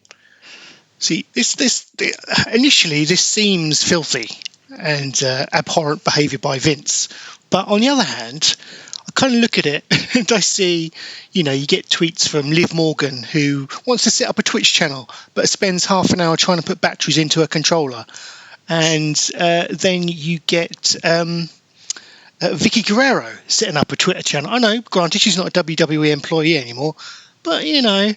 I don't know. There seems to, in lockdown, there seemed to have been an explosion of just rubbish wrestlers.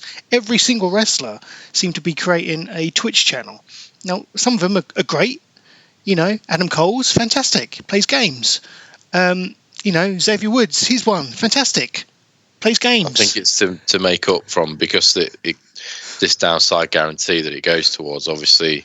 The way the wrestlers actually make their money is by doing house shows and all that kind of stuff. Right, okay. And because of COVID, they've not been able to do that, so they've got all this free time. So they've tried to make their money up with like I think it's cameo. They're not taking control. I don't think they're taking control of your cameo, but I think they've requested that they shut your cameo down. You've got a few weeks to shut it down, or else you'd be fired or something. So still waiting for that cameo. See AJ Styles open up a cameo, even though he's never had before, just so they could fire him. I wouldn't blame him, to be fair. We need tout back, that's what we need, isn't it? Yeah, I mean, people like AJ, he obviously sits on his Twitch stream and he says, like, it's just him being him. Like, he says stuff that WWE wouldn't agree with and all that kind of stuff, but it's his own Twitch channel. Yeah. I mean, you know, put that disclaimer on the bottom like people do on Twitter. You know, these views are my own, in no way represent WWE or something. And that's it, game over. I don't know why they want to take control of everything. And I'm guessing like Vince's argument would be is that they wouldn't have this platform and being able to make money off of it if it wasn't for the WWE juggernaut behind it. But I think it's quite a naive view, isn't it? Because they can argue back the other way of going, but if you didn't have us as talent, you know, you possibly wouldn't have as good a product, although debatable at this point in time. But yeah. I think, you know, that obviously some of the homegrown talent, that's fine, but you know, people knew who AJ Styles was before he went to WWE, so he could just like laugh that one out of the room. You know, people like Adam Cole, you know, he wasn't as famous as AJ, but yeah, he could laugh it out of the room as well because people knew who Adam Cole was. Whereas people like Liv Morgan, Paige, or whatever, they might have a harder time with it because they are, you know, they are brands because of WWE. So yeah, it's strange. You know, I don't agree with what Vince is trying to do. I mean, if they want to spend their time where they're not working doing that, that's fair enough. I mean, you know, if I made a Twitch channel and was making money of it, my company wouldn't be like, oh, I want some of the profit from that. It's just madness to me. I don't understand it. Well, it's funny you say that because I am in high level talks with my employer to siphon off some of the funds from this to them. And like some of the stuff around like using your character name, let's say, that I could go, okay, I can see that as a push. Them sort of saying, like, we own the rights to this name and you kind of further this character on our TV shows. But going back to like AJ Styles, he was AJ Styles before he was in WWE. Adam Cole was Adam Cole before he was WWE. And also, like, I don't see, for me, I don't see how they can do it if people are doing it under their own name. They're creating their own brand at that point. And if anything, I think there's the potential that Vince might be being a bit short-sighted here, because I think it probably brings some eyes to his product that might not have come to his product. A Twitch stream that has got big numbers gets a bigger audience because people go, oh, who's this Twitch streamer? And like they might actually tap into wrestling, which they never have done before. And also, you said it earlier about AJ Styles, like looking as a potential reason to basically get himself like canned from the job so he can go and earn his money elsewhere, like maybe go back to Japan. And I think you'll have a lot of disgruntled employees, and there are other games you can go to now with AEW out there being particularly strong, and being able to go to Japan. There are other places to make decent money, and there are other places in America where a lot of people will see you. So it's not the only game in towns, but I think he still thinks it is the only game in town, and I think it might bite him on the arse soon. It's weird, isn't it? Even if you don't understand games, someone just needs to show Vince a chart of how many people play Fortnite. Pie chart. And this is how many people play Fortnite. Even if we get a small percentage of these people watching the program, it's going to get a massive boost. Yeah. But you said about the Xavier Woods, and some of them as well. I mean, him especially. He's quite a good shield for it as well, isn't he? Like, he'll play the WWE endorsed games. Like, he'll play Battlegrounds till the cows come home, and even if he thinks positively about it, he will talk positively about it. Because I think he gets that kind of company element of it as well. So they get a lot of what I think of as free advertising out of this. So let the guys who are putting the time and the effort in earn a bit of coin off of it. Yeah, I mean, it works not so much now because it's so much coverage about it. But back in the day, it used to work for their favour, didn't it? Because somehow Xavier Woods managed to wrangle that tournament with Kenny and Young Bucks, didn't he? And Vince obviously knew nothing about that. So sometimes it works the other way with stuff like Vince knows nothing about it. He'll just say, oh yeah, you can do it, not realising, oh shit, it's going to be my WWE wrestlers on stage with these three indie wrestlers that people really like. Yeah. So yeah. I think it just comes down to the fact that Vince is just seeing he's fearful of missing out on some sweet dollar bills, y'all. That's why he's money. A billionaire and we're not, isn't he? He will literally get money from anything, anywhere, won't he? That's what it started from, though. And it's this Lana Bang Energy drink thing, and then from there it's just spiraled out of control. He's obviously had people looking into it from there, because Lana probably got a decent deal from that Bang Energy. I mean, stuff like that where they're sponsored by something. As bad as it sounds, I do agree that he probably should take a cut of that. Or, at least they have to go through WWE to give them the sponsorship or something like that. I agree with that, but I don't agree with them overtaking people's personal channels that they've made themselves. I don't agree with that. Yeah. I tend to agree with you, unless it is Vicky Guerrero, in which case, AEW is not taking it down. Okay, Seddon, it's you're up next. Take us home, mate. Thank you very much. I guess I'll go with gaming first. Carried on with Spider-Man this week. Still loving it. I think I'm about 2/3 through now. I have played some, fingers crossed, most of the stealth Mary Jane missions now. And you are right. They are the weakest part of the game. They are not interesting nor exciting.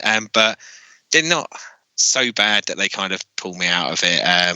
I just kind of go, right, I've got to get through this bit, because there's a few with Miles as well, isn't it, which albeit have slight differences because you can like hack the environment around you and things like that, but yes, when I get to one of those missions I just go, oh well, I suppose I better get through this. Exactly. I don't know about you. But yeah, I found myself just blasted. I wasn't doing it stealthily at all. I was basically just running through the level, just hoping no one saw me, like a streaker. That's pretty much the technique that I've got down to, is going, because we moan a lot about like load times, but the load times aren't bad on that if you mess it up. So you just think, I'm just going to leg it and see if I can get through it just to get to the end of this bit.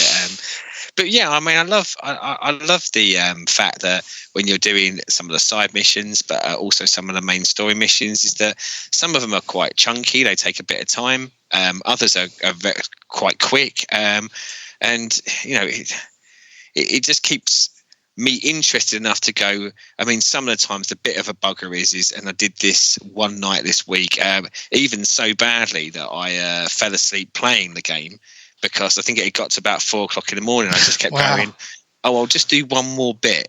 And I'll just do one more bit, and it keeps me coming back for more.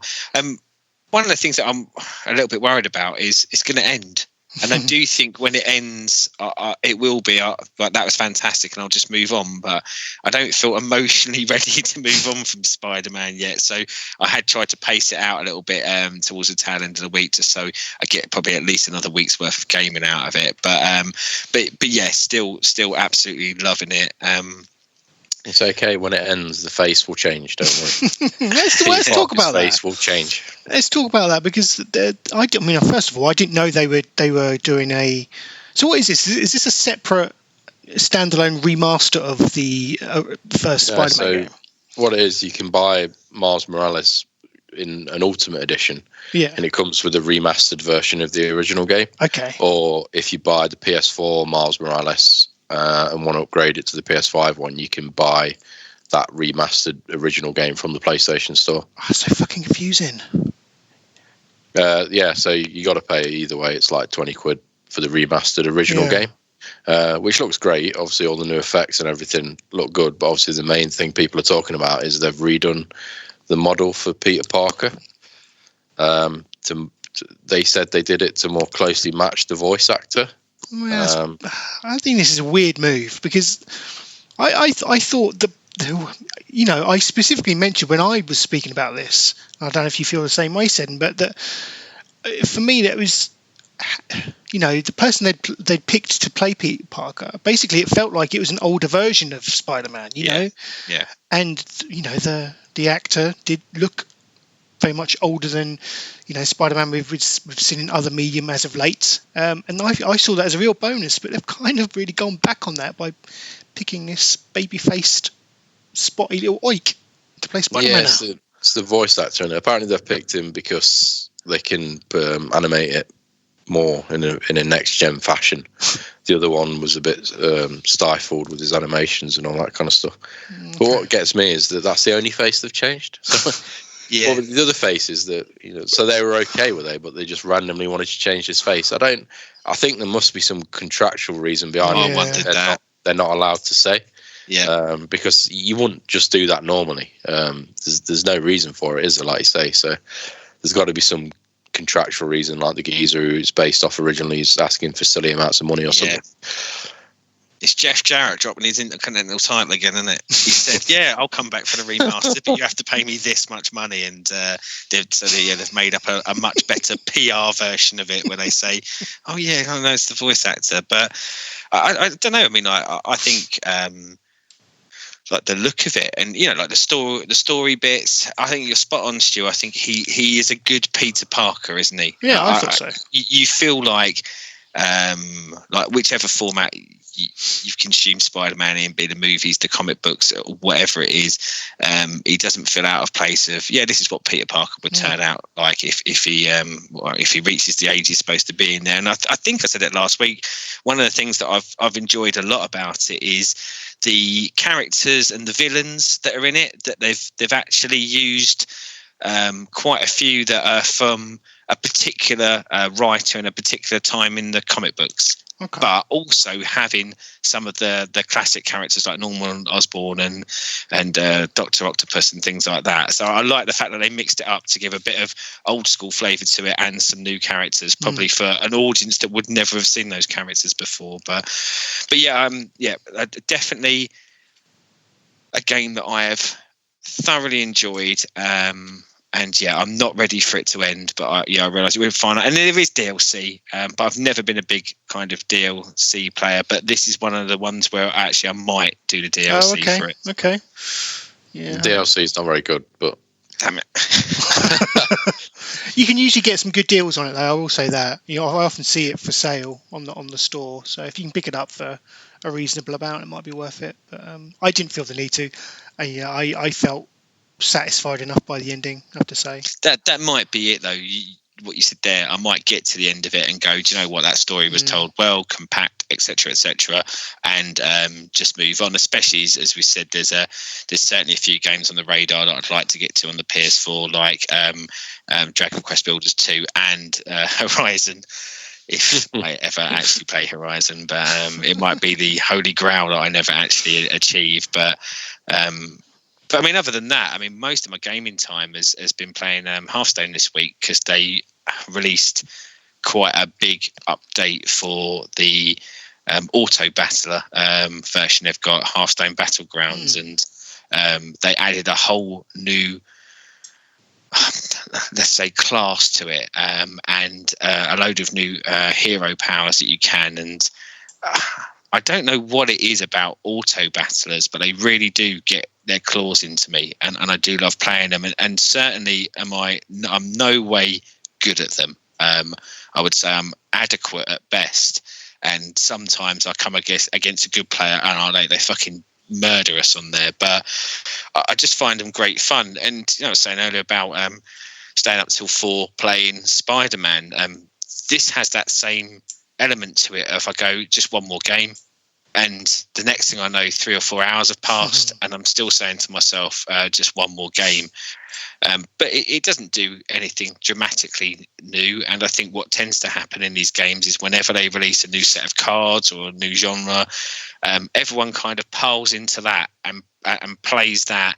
But actually the kind of meta of the game evens out, and the new bits are pushed to one side because you just find tactics to actually combat the new game mechanics. But I said it before, if you're into your card games, Hearthstone is the one for me. And with the auto batter element, the straight up card game element, they have special events every week on a Wednesday where you can get free packs for winning one game and things like that.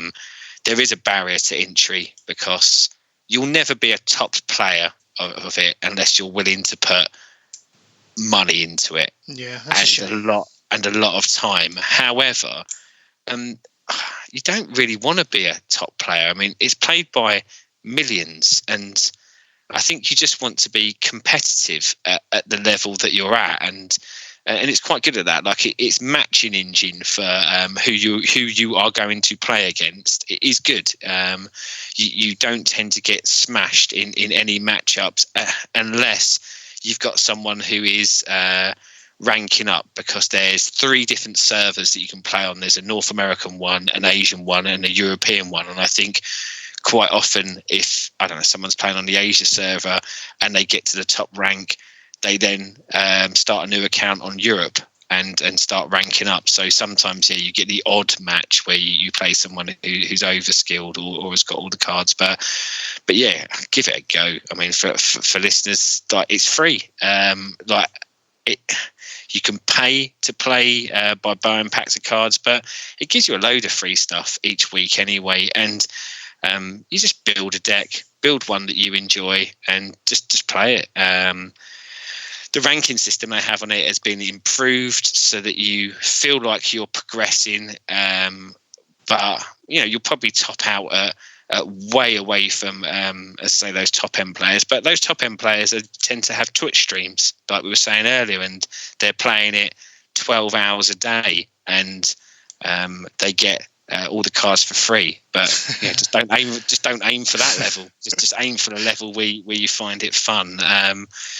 The only other thing in the gaming world, and I don't think this really counts as what you've been playing, but I reached the year mark in my AEW save on Total Extreme Wrestling, and I've decided to do a brand split for a wrestling terminology, and I've spent most of my TEW time this week, and God, it embarrasses myself to say this out loud, but creating that brand split, deciding which wrestlers are going to be on which roster, planning out my storylines for the next 6 months, and creating picture packs for the wrestlers for the brands that they're going to be on. That's great. I love all that. The thing is, you said earlier about that kind of what you find relaxing but not too stretching. That's some of the stuff that I really fall into. Just creating pictures on GIMP, not in a GIMP suit, on a free bit of software to integrate into the game myself. But yeah, a real relaxing thing. But yeah, I don't think it necessarily counts as playing, because it's getting ready to play the game. The prep. Yeah, the prep, which is again strange, but for whatever reason it got its claws into me, and I do find it exceptionally fun. To be honest, I probably find the planning for the game even more fun than playing the game, although there are some joyous moments when the things that you've decided to do in it, your shows get ratings out of 100, and getting a really high rating for something, there is a weird gaming sense of achievement to it, and ultimately in the universe that I'm building the game in, I want to beat WWE, and I'm very far off of it at the moment, but every month that goes by, my company gets a little bit bigger, and I chip away at the lead that WWE had. So I think unless something goes wrong and corrupts my save, I think I'm playing this save probably for a good actual year's worth of time more yet. And shit, we'll see how it goes. But that's pretty much it for me in the gaming world. For watching, I'll pick up on a couple of bits that I watched on Shudder in a minute, but I wanted to say, I know we said I'd get it watched for last week, but I didn't. But I actually did get round to watching Terminator Dark Fate this week. Yeah, okay. Go on, Em. Is it shit? Is it shit? I don't think it is shit, okay. Which is hard for me to say. I love Terminator, the first movie. I don't like any other Terminator movies, and I know that's heresy for some, because people love Terminator 2. I don't actually like Terminator 2. I think it's an abomination of a movie, and I think the other Terminator sequels have just been bland, and at worst I'd describe Dark Fate as potentially bland, but it probably isn't. It feels like the other Terminator sequels. There is a Terminator. Good. This time, it probably has a number denomination, but I can't remember it off the top of my head. But it's a bit of an amalgamation of a lot of the Terminators that have come before. It can morph like a T. What was the one? It was the one from Terminator 2, the Robert 1000. Yeah, it has that elements to it, but it's made of a dark metal, but it looks more like the Arnie Terminator when it's stripped back. For some reason, it can divide itself into two. I think more because they went, that'll look cool, rather than any sort of practical reason. And in this one, you have the peril. So Terminator is coming back from the future to kill someone. That is a pretty standard Terminator fare. But what you get in this one is a character that also comes back called Grace. And she is a human, but she has been modified. She takes a bit of an injury in the future on the battleground. So they give her a lot of kind of robotic-esque modifications. So she can go more toe-to-toe with a Terminator, but is clearly shown as weaker than one.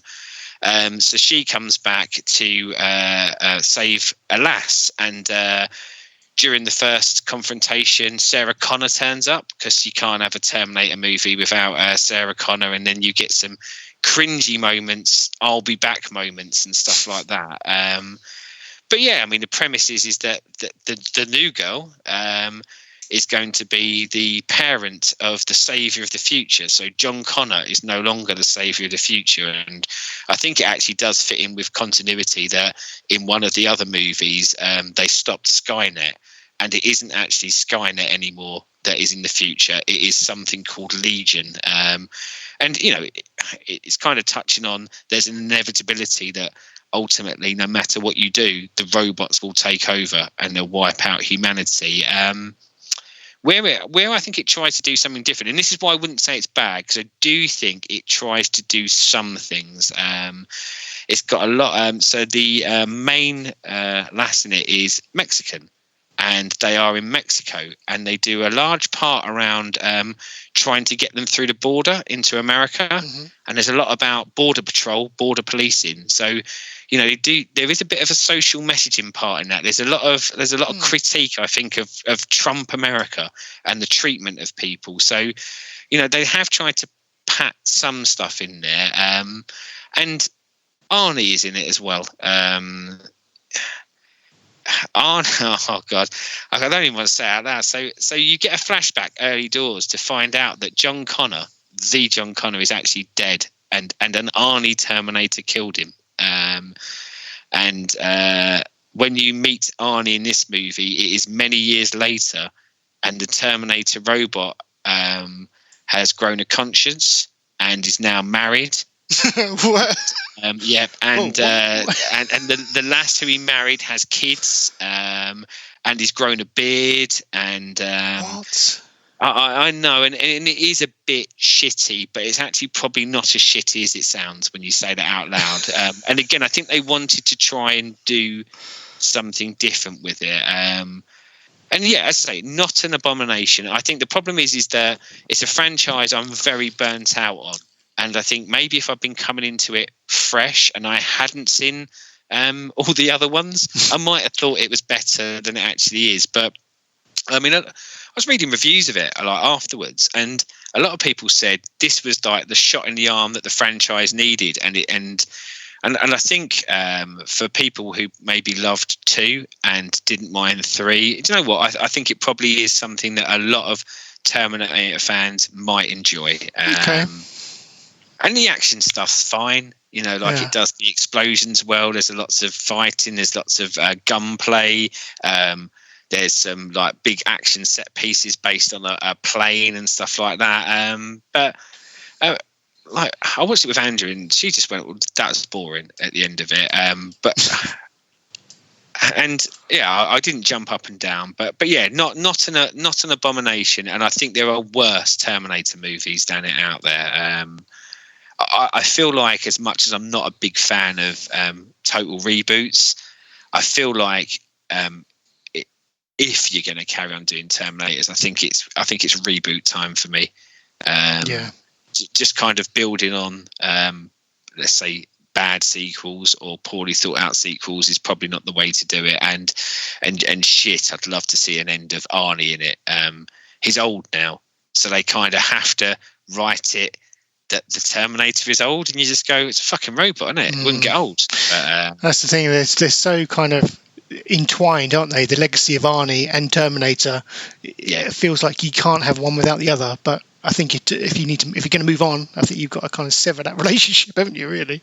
Yeah, and like as I say, they've put new characters in this one. So I think in theory, if it's something that they want to get behind and they do have any intention, you know, you could move on from Arnie Terminators, you could move on from Sarah Connor. They've given himself a base, but I'm sure from my memory of some of the other sequels that they've done this before, and then 5 years later they stump up the money and someone does another one and introduces another new character that might be the one that takes the franchise forward. But yeah, I think it might be for me, terminate it or reboot it at this point. Thank you.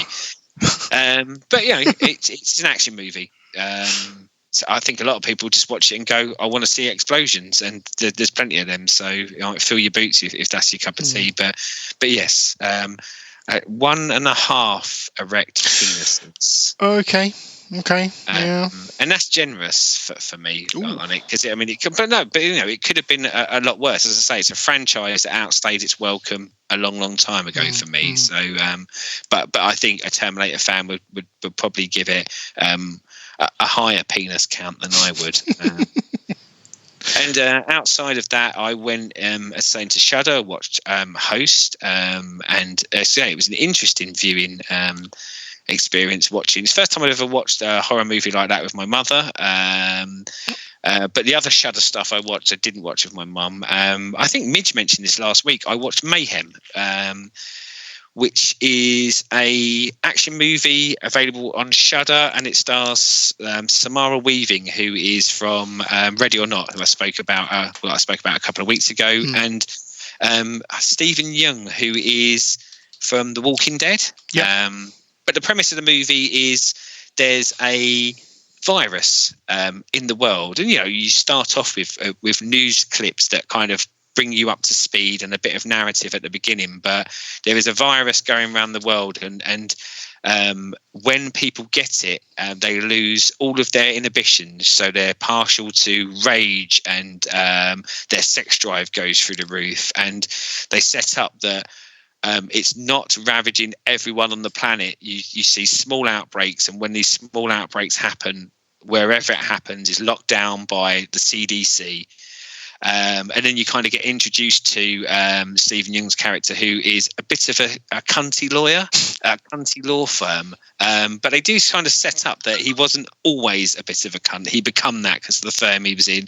And Samara Weaving's character, who is potentially going to lose her house, but she needs a bit of assistance from this law firm, and she isn't offered that assistance. Then the virus hits. Yeah. Just before it hits, there's a bit of chicanery in the law firm, and Stephen Young is going to lose his job.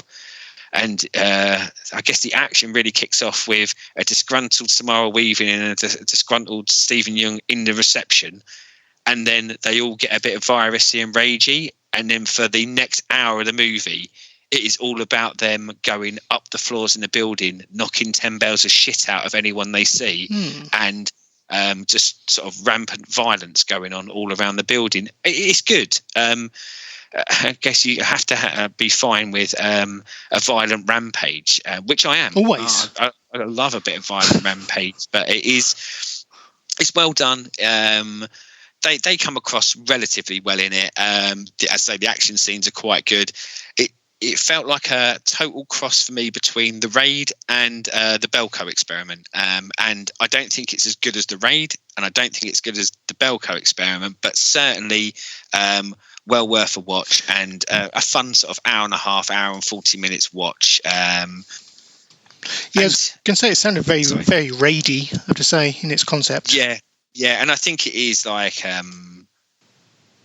I don't know. I guess it's that thing in horror. Is horror can be used to tell some very good sort of social stories. We spoke about that when we spoke about zombie movies before, but also they can just sort of click on some of that zeitgeist stuff. And I think yes, the worst criticism you can give it is you could say, well, there's nothing original there. It is just you've taken the plots of two movies and mixed them together, but they do it well enough. And I say the plot of two movies, there's a pandemic going on, and it borrows loads of movie tropes from all the pandemic movies as well. But it's good enough. Certainly, I would go with 3 erect penises for this. And as I say, if you like The Raid, or if you've seen the Belko Experiment, and you like it, give it a go. It's in that wheelhouse, and it's a decent version of those. And the other thing I watched on there, which beautifully teed in with a user recommendation from Becca Minns, which was The Summer of '84. And she'd put it on the Facebook for me to watch. And I've been waiting, and if anything, she's been lovely about it. But she keeps sort of saying, have you not watched that yet? But I've been kind of waiting for it to be on a streaming service. But a streaming service. Well, I think because, weirdly enough, she recommended it because she genuinely thought I would like it. Okay. Which is a real novel thing for the recommendation. Yeah. So and good on her. She was spot on. I did like it. I liked it quite a lot.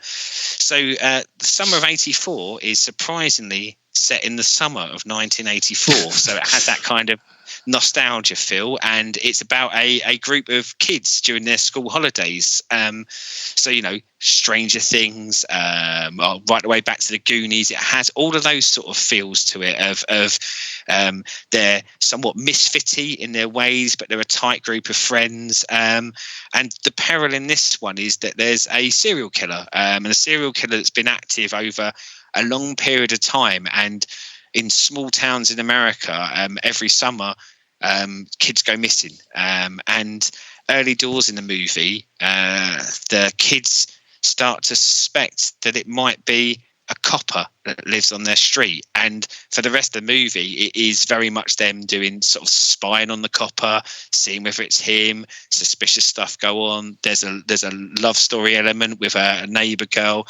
and again, nothing original. You know, it doesn't do anything different to all of those movies like that we have seen, but it's just done well. No, I didn't know any of the kids. Like, I didn't know them from anything else. And I haven't actually looked up to see whether they've done anything before or since. But they're good. You know, they play those characters. They play young kids in America quite well. And all I've really got to go on what young kids in America are like, I guess, are everything from the Goonies to Stranger Things. So they do that sort of pastiche view of it very, very, very, very convincing. And the actual idea of it being a serial killer is quite interesting, because normally, you know, in that kind of horror genre, you expect about a bit of a monster or vampires or something like that, and it's just to be I was gonna say a kiddie fiddler. Then he's not a fiddler. He murders them. He doesn't diddle them. Was decent, and the only person I really knew much of from an acting perspective is Rich Sommer, who played one of the guys in Mad Men, and he is the copper in it. And I actually find him quite an interesting actor to watch, and big board game fan as well. I've seen him on like loads of sort of board game YouTube videos and stuff, and I'm sort of very big into that side of it. But yeah, so available on Shudder, and if you've ever watched Stranger Things or Goonies or anything like that and you like it, give it a go.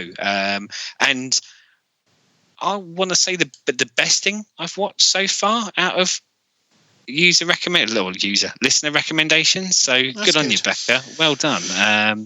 And this looks right up my alley, I have to say. Yeah, I when I was watching it, I was thinking, I reckon there's a good chance you would really like it. You know, it has a lot of stuff that we probably liked as a kid as well, and Jaws has that nostalgia thing again. So not only is it set in '84, but it has the feel of a movie made around that time. The guy who made it has another one out that I'm gonna probably watch this week called Turbo Kid, which looks again like a nostalgia effort, but looks like crazy. Looks like really kind of fast-paced knockoff superhero stuff, crazy. And again, it's supporting probably quite a low-end filmmaker. I think he's only made the two movies, so I'm always a big fan of finding maybe a new voice out there and giving it a go. And as I say, the only criticism I would really throw at its door is it doesn't do anything new, but it does that old stuff well. It doesn't feel like a cheap knockoff.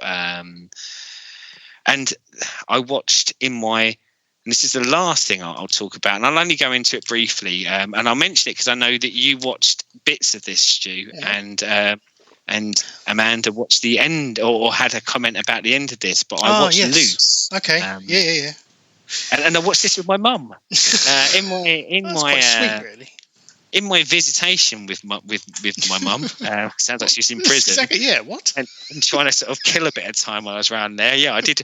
Andrew had gone and seen her mum at the same time, and I went and saw my mum. And when we met up afterwards, she said to me, "I've just had a lovely time. I've been chatting with my mum for 3 hours." And I said, "I watched 2 movies." So I think I won that.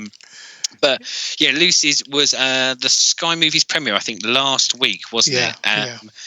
And it's a movie about a lad who is adopted from a war zone in Eritrea, adopted by a white family in America. And you actually pick up the story when he's in high school quite a bit later, and he's basically like a top student. He's in the debating society. He's a top athlete, and the family he lives with are very wealthy, or certainly like the look at our house and would have moved in there.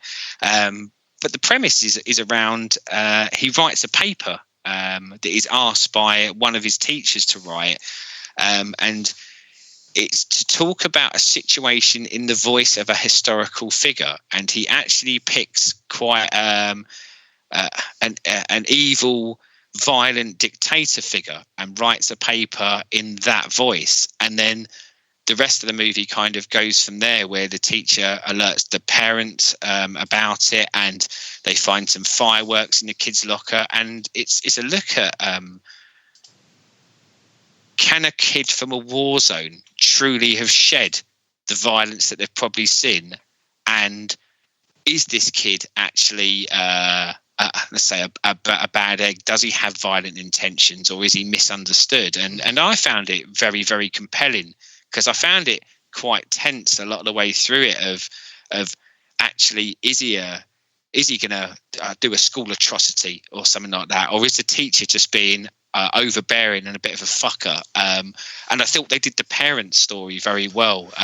The parents kind of flip-flop a lot in it, from going, not my son, he wouldn't ever do anything, and then starting to get a bit wary of their son and maybe not trusting him so much. And I thought it was really good, and an interesting thing to watch with your mother, because there are some parts in the story where the mother in the story will see no wrong in their son, even if their son has probably done something wrong. And I ended the movie and I said to my mum, look, I told you, don't always stick up for us. We can be shitbags too. But yeah, I thought it was a really good watch. Amanda did she? No, she didn't. She didn't. I mean, her issue was with the ending. I have issues with it as well. I think it tries to walk that line of all the while through the film. You're right. They are alluding to like something is going to happen. There's going to be a crescendo with the kid, the main character. Is he going to do some atrocity as you stated? And for me it bled, from what I saw of it bled too much into like the thriller category, where it was basically it's a film. It's really about social commentary, about more than anything. And I don't know, it just felt like it played too hard on those genre tropes of trying to be a thriller and trying to get the audience to buy into something that was going to happen in the end, and then all you get at the end is basically him giving his impassioned speech. Well, it wasn't even impassioned really, it was just a speech about about his parents, his adoptive parents, and kind of it just ends. I see now see, that's where I guess that eyes on it, because I don't think that's when it ends. And I think that's what makes it great. And it's hard because we're talking about a movie and we're talking about the ending, but I guess like bollocks, we're there, so we might as well we'll go with it. And I guess it's that interpretation you bring to it and what you see. But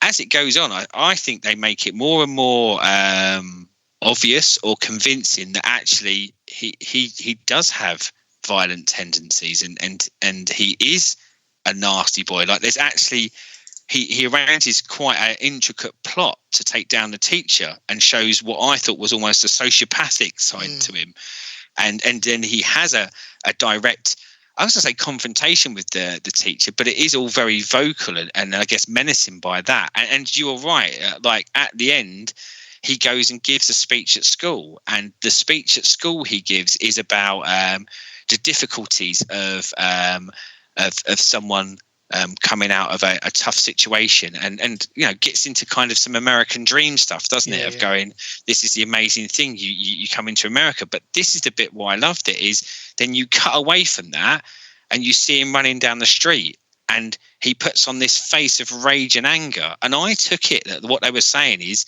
him at the end when he's doing that speech, that is him just faking it. And actually, he is a fucking like he is a baller, and probably rightfully so, because like they set up that he went through a horrible experience in his first 10 years. But actually, yes, he is this ball of rage, and who knows like where this will lead to. But I just like the fact that they did. I think they showed some decent sides to all the characters. They were more complex than sometimes you get in these things, because often they are either good or bad, aren't they? And I think what they showed a lot through the movie is, whilst building up that tension of is he good or bad, I think what they portrayed is he's neither good nor bad, or he's both, you know, like, because we all are a bit more complex than we're evil or nice, aren't we? And I think, like, he sort of went, I don't really like to see people use positions of power to push people down, and I'm a smart lad, and I'll fucking fight back if I have to. But on the flip side, he's not all evil either. You know, he wasn't a Norman Bates, and he wasn't an angel. But yeah, no, I thought it was really good. And again, like, my mum liked it. And you know, I don't know whether that's the thing. I don't know whether that's a good thing or not, because you know, generically she doesn't watch a lot of movies, and generically EastEnders is her first love, followed by any program with a dog in it. But yeah, I don't know, when you get someone who's not a big movie watcher to sit down and watch it, and then sort of say, you know, that was a good watching experience. It felt good for me, but it is of a sort, isn't it? You know, I think you have to be compelled to kind of watch those drama thriller ones, but not necessarily action-packed drama thrillers. So probably not for all, but yeah, I really enjoyed it. Excellent. And it had Tim Roth in it, who's a prick, and I even enjoyed it with him in it. So I know it was. I mean, I don't get me wrong. I feel awful trying to make any comment on it, because I wasn't watching it, you know, very closely. But what I did watch was, I felt quite compelling. I know that's a strange statement to make, but I was continuing to be drawn to it whenever I was doing something else, you know. It was thanks to you as well, because it's a movie I'd not heard of, and you mentioned it, so I went and watched the trailer, and the trailer sort of pulled me in. So I guess there's probably something in that, isn't it?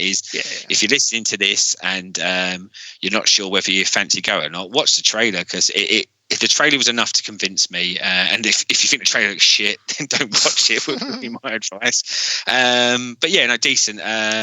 Another 3 erect penises for this. Happy days. Okay, anything else, mate? No, that's it for me. That's it. Right, boys, I do have an am finally for you. Sorry, a bit of windy pops there. Let me just get this story up. And it was the I'm not going to lie, it was the opening statement that kind of drew me to this.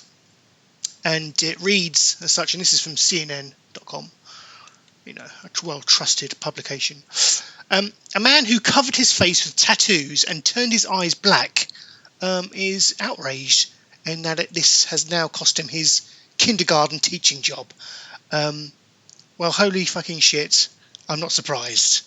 If you turn up to work at a nursery, you know, with nursery-age kids looking like a demon, and he does, you know, he's got tattooed eyeballs, for goodness sake. Don't be surprised if then your employer of said kindergarten turns around and says, I don't think he can work for us because you look rather scary to these kids. I guess it's another one of those situations where, well, I was going to say, is this American? No, it wasn't. In Paris. I beg your pardon. I was going to say it was an American being stupid, but no, it's a Parisian being stupid, which, you know.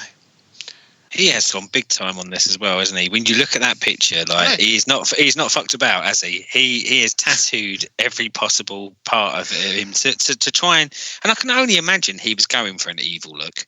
Because if he thought, you know what, I'll be very compelling to kids and grandmothers, he's got that very wrong, hasn't he? He has. Although there is a friendly owl type face in the middle of his chest. You know, that could be. Yeah, but I imagine he's not showing his chest to the kids at school. I'd hope not. One would hope not. But yeah, why would you, in your right mind, why would you think, I know what I'm going to do today? I'm going to tattoo my eyeballs. And there is that bit of like, bizarre. You know, each to their own. But you are right. You go, I am teaching kids though. Exactly. And yeah, I think you kind of have to consider that slightly. Don't tattoo 95% of your body and then, you know, get a cob on that you've been sacked as a kindergarten teacher, you know. This world, quite honestly, this world. He's got a beautiful quote though, hasn't he? About it. He says, maybe when they are adults, they will be less racist and less homophobic and more open-minded. I don't know whether getting tattooed really does make people less homophobic or less racist. They might make them more tolerant of someone tattooed, but I don't see the connection. But Possibly, yeah. Don't know. Don't quite know where he's going with there, but there we go. Yes. And that is really pretty much it for this week's show. Thank you both for joining me, as always. I always get pleasure in hearing what you've been up to during the week and getting little recommendations of things to watch or things to play. You know, I like to give you pleasure with my mouth. Thank you. Yeah. I'll just round things up really by letting you know how you can support the show. As always, you can subscribe and review our show wherever you catch it on, be it Pocket Casts or iTunes or Anchor, wherever you may be. There's usually a facility to leave us a review. So please do that. That gets us up there, up their rankings and higher in their algorithms. It's always much appreciated. You can follow us at Renaissance Cast on pretty much all social media, where we all post all the latest updates. And obviously, if you come over to Facebook, you can chuck in a question for next week's show. And finally, you can gain access to exclusive content by becoming a patron for £1 a month at patreon.com/RenaissanceCast. And again, a huge thank you to our current list of patrons whose support is truly appreciated. We say that every week, but without you sending us a quid here and there does keep us motivated, or keeps me motivated anyway, to kind of keep doing this each and every week. And I think that bears fruit in the fact that we've only missed one show in the last, God knows how long. We've been doing this since March, so since lockdown, isn't it? Yeah, so it all helps. So thank you very much. I think that's all I've got left to say. I don't think there's any announcements or anything, any other housekeeping. So thank you, Seddon. Thank you, Mid, for joining me. Until next time, please take care and goodbye.